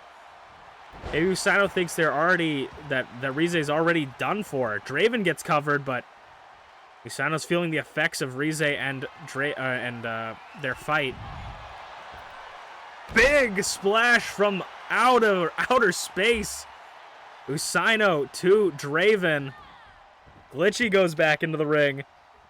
Hockey stick to Rize. They're trading dance partners once more. Glitchy climbing up to the top rope. Draven's been getting some punishment here. Elbow drop from Glitchy. And Rize is taking control on the outside. Glitchy loves to play with the solid steel steps. Will it come into play, though? Ooh, nearly smacking Rize with them. And Rize is going to send Glitchy right into them, saying, "No, no, no. You're not going to hit me with those." And now they're going to trade dance partners once more as Rize makes it back into the ring against Draven. Ducks under, jumps over, drop kick. The redhead's being taken down. Chair in hand knocked away from Usaino. And the clothesline, the step over clotheslines from Draven.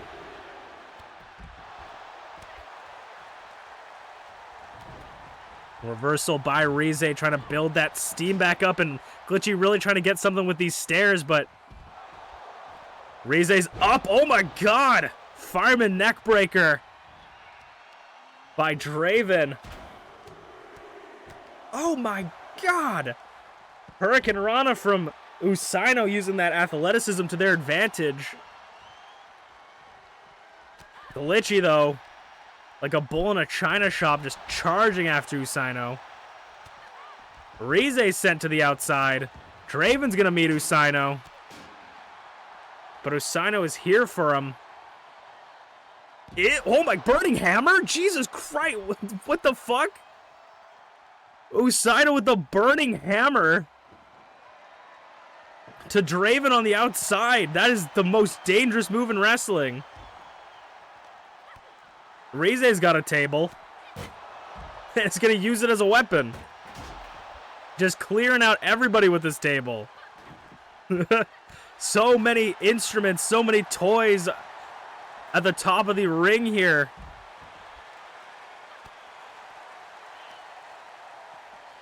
Float over DDT onto the concrete and a hockey stick for their troubles.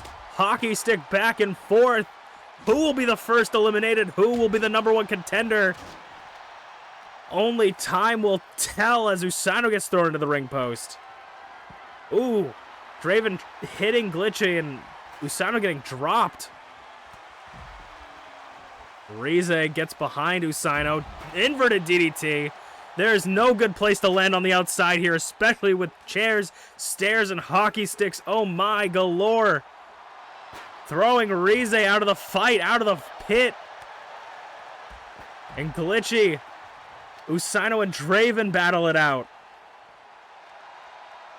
Neck breaker. Usaino not getting too far before the German suplex from Draven. Trying to clear out everyone. DDT. Draven showing why she's one of the most dominant idols in the division, just clearing out the whole roster here. A lot of smack talk this match. As Glitchy gets behind, Draven is going to lift Draven up and going to toss her to the floor. Snap suplex by Usaino. Nothing but carnage and pandemonium as Usaino showing why they're very good in this match type. Taking down everybody. But not for long as Glitchy now showing why she's a dominant force in the idol division. Standing tall above the rest, but putting a target on her back. Being the biggest one in the match has got to make you a potential target #1. Usaino taking a break in the ring. Rize grabs the steel steps. Ooh, right to the side of Draven into Usaino. Showing the consistency of Rize here as Rize and Glitchy are looking to meet each other on the other side of the ring. Rize consistent, if anything, taking down everybody with the solid steel steps. Elbows galore from Glitchy. Fireman's carry busts Draven open, does Usaino. Draven is bleeding blood. I mean, that's what you bleed. Oh my god, I think Rize's busted open too now. Everybody's squirting blood. Sling blade, Usaino back on top. Knee drop to Rize.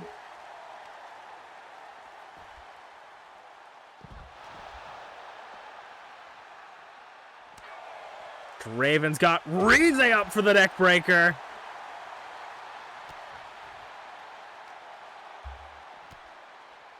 Oh my god, sending Usaino to the orbit, landing on the steel steps.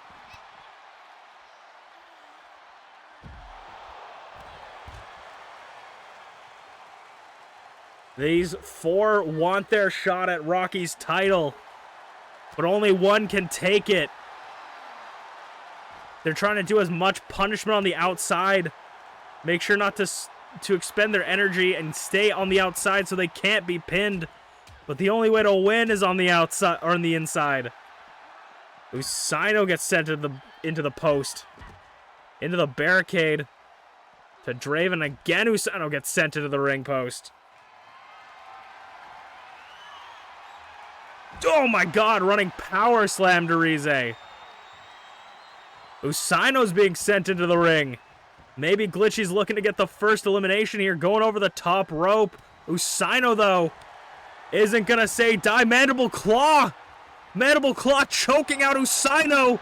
This was what made Usaino lose the Idol Division Championship in the Elimination Chamber. Kick out, sending Rize over the top rope is Draven. Glitchy sends Draven into the corner. Clothesline. Standing tall above everyone else. Usaino is in major trouble. Rize's planning on not getting involved. The blood dripping from the left eye of Draven. The cut right above the left eye. Butterfly takeover. Working over the legs of the Bunny Bean. Glitchy maybe looking for that clothesline or a double axe handle. Or an elbow drop. Might be looking for that clothesline. Dragon suplex. Oh no, not a clothesline. It was an elbow drop, but miscalculated by Glitchy. I mean, Goozles Usaino, but Usaino reverses it. And Usaino's about to send Glitchy down the rabbit hole. Plancer. Glitchy could be the first eliminated. 2. No, kick out at 2. Barely. Nearly the first elimination as Draven trash talks Rize on the outside. Usaino going up top, looking for the double stop maybe, but Glitchy sits up real quick, trying to knock Usaino down. Gets him. And now going straight for Draven, but Draven has her countered. What will it take? I mean, Usaino is in a dire straits.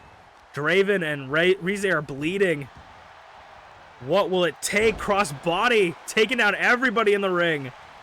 Usaino might be out of it. No, kick out at 2. Rize is just looking not to be one of the first eliminated. Oh, ducks under, clothesline. Usaino survives for another day. Kendo stick in hand. Gets back into the ring. Kendo stick to Draven. Rize taking down Glitchy on the other side, the opposite sides of the ring. Draven saying, I'm going to break you to Usaino. Right in front of the French-Canadian commentator's booth, and Rize trash-talking Glitchy on the other side. A lot of talk. Drop kick, basement drop kick from Usaino to Rize. Hockey sticks to the back.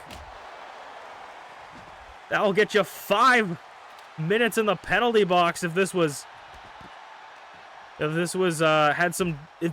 no disqualifications. Excuse me, I can't even speak. Oh my god! Michinoku driver by Draven to Rize, and that blood is just gushing all over Rize's face. It is everywhere. Usaino sent back into the ring.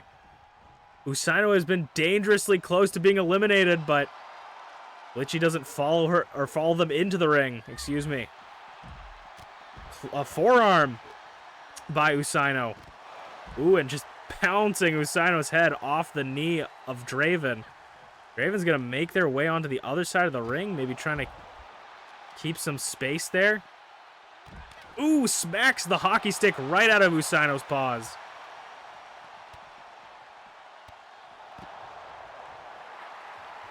Glitchy taking some time for herself. It's always good to take a walk, take some break, get some fresh air. But now, straight at Draven.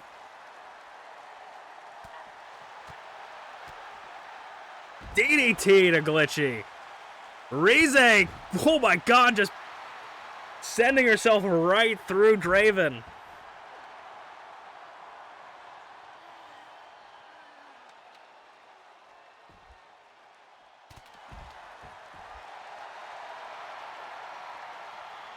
And Draven just kicking dirt into Rize, the disrespect. A lot of trash talk, not a lot of respect in this match. Running DDT. Everybody's taking a breather. Glitchy's looking... Oh, I thought Glitchy was looking for her favorite weapon, the solid steel steps, but she's just taking a breather. Basement dropkick doesn't quite get Glitchy that time. Rize and Draven go back at it as Draven gets sent into the barricade. The longer this match goes, the worse it is for Draven and Rize, losing blood. Ooh, straight into the barricade. And Usaino, this is your main event for the #1 contendership of the Idol division. Rize just running slap to Draven. And hockey sticks, the tag team maneuver of Rize and Usaino.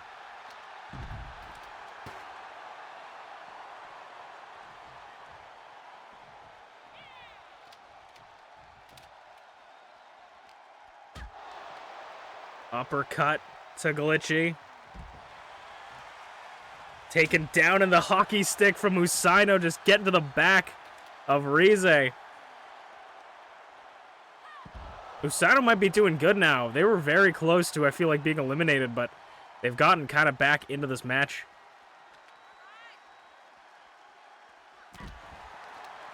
They're taking these opportunities to be on the outside very seriously. As Rize stands tall. Wanting to make sure that your opponent is just perfect. Once they're in the ring, they're just out cold. You want to make sure you do as much damage as you can to get these eliminations.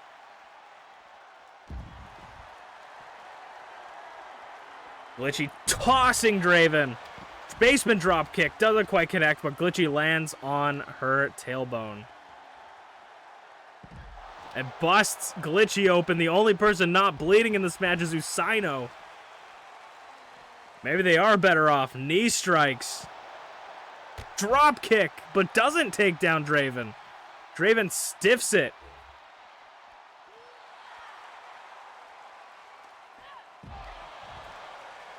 Glitchy. Now Rize sneaks up behind Glitchy. Backbreaker. There's not a lot of potential eliminations. Everybody's biding their time here. As I say that, Glitchy gets sent into the ring. That's the only place where you can be eliminated. Draven takes out Rize. And Glitchy gets out of the ring. But Draven's going to send Glitchy back in there. Usaino's going to follow suit. Looking for that neck breaker. Reversal. Is that a frame drop positioning? Get your finger off the damn button. I think that was a frame drop. 2. And Usaino's been eliminated. This is a triple threat match now. Rize looking to eliminate Draven. If she can, this will be big. No, kick out of 2. Rize doesn't want to give Glitchy that opportunity to eliminate her, but Glitchy's immediately just tossing both around. Glitchy could be looking to eliminate Draven. Maybe that's enough. 2. Kick out of 2. Rize positioning herself in the corner. Oh, ducks it. Whoa, ducks the grab. Sound of Night to Rize. Hits it. Can Rize kick out? 2. Kicks out. Draven can't believe it. But now Glitchy smells blood in the water. Hip toss.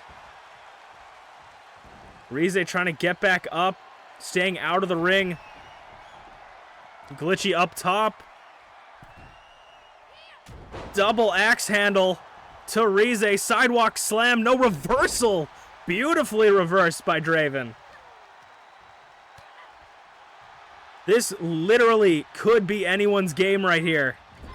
Clothesline in the corner. Rize getting back up. DDT to Rize. But Glitchy's going after Draven. Maybe some of that, they shook hands and buried the hatchet, but maybe Glitchy's looking to bury the hatchet into Draven. Or just wants to grab some more solid steel steps. Her favorite weapon. And she uses it effectively. As we make it back to the outside. Oh my god, head first into the barricade.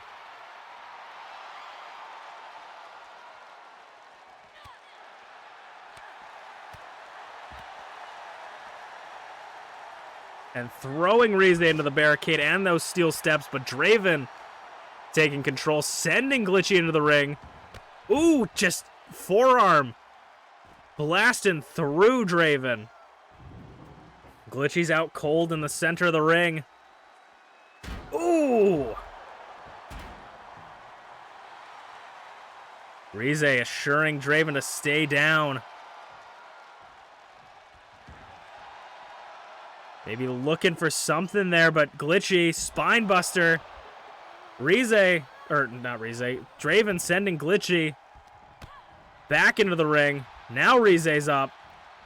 Through the ropes! Oh my god, didn't quite connect it. And I think Glitchy might be injured. I think Glitchy might have broken her arm. Glitchy might have dislocated her shoulder there. Oh my god, that does not look good.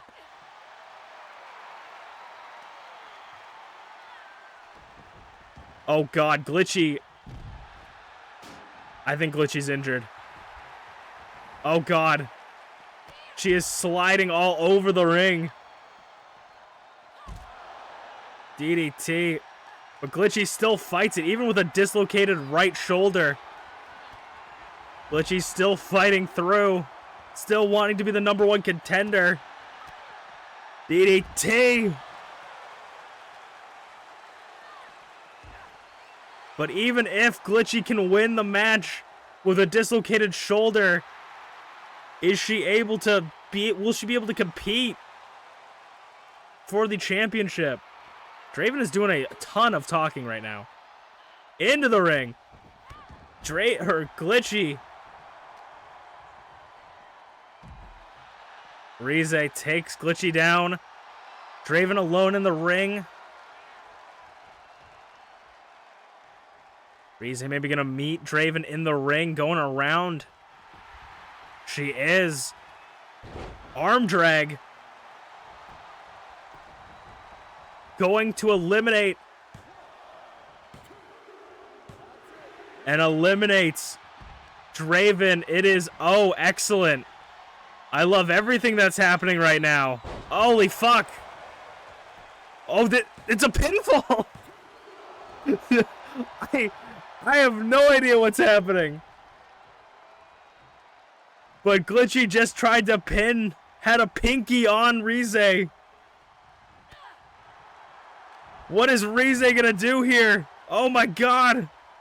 No! Neckbreaker. Using the apron to her advantage. Glitchy's trying to get to the top rope. Glitchy's trying to get to the top rope. This is very normal. Let's go. Elbow drop. Glitchy got her shit back together. The demon was trying to escape from Glitchy. The demon she thought she suppressed. It was returning, but Glitchy fought out of it.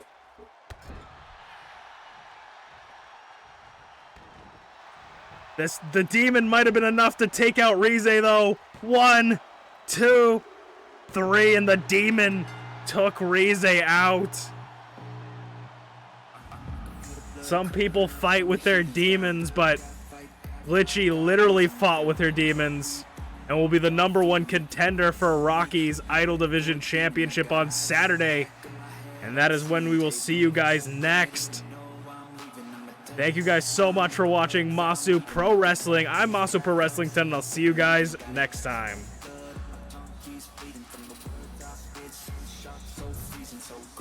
That was certainly one hell of a match. Yeah, oh man, I'm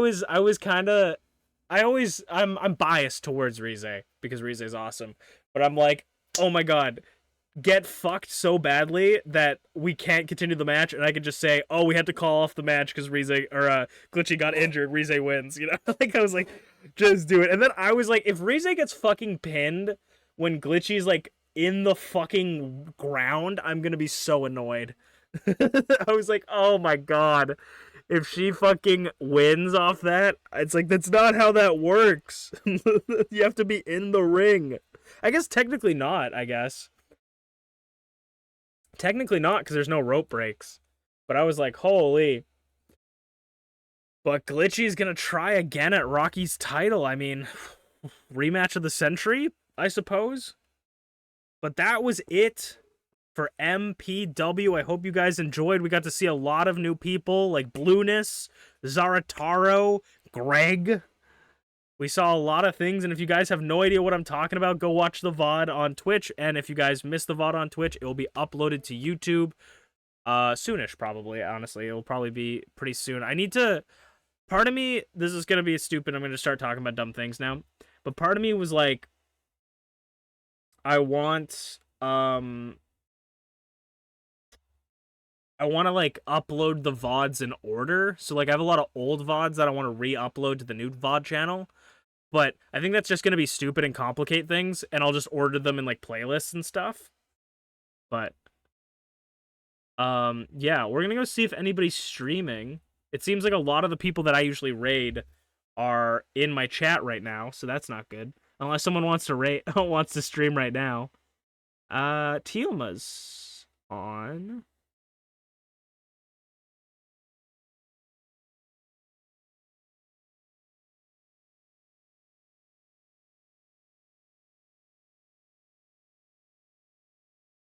Let's go raid Tiuma. How's it going, Flare, by the way?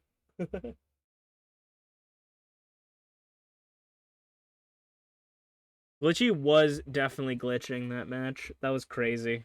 I was really like, when I was worried that it wasn't gonna work out, and it's surprising that it fixed itself. I'm honestly quite impressed with WWE for fixing themselves. But we're gonna go raid Tioma. If you guys don't know who Tioma is, they're a great bear and they're a great streamer and they're a lot of fun. They're playing, I think, Professor Layton right now, so hopefully you guys enjoy and go follow them.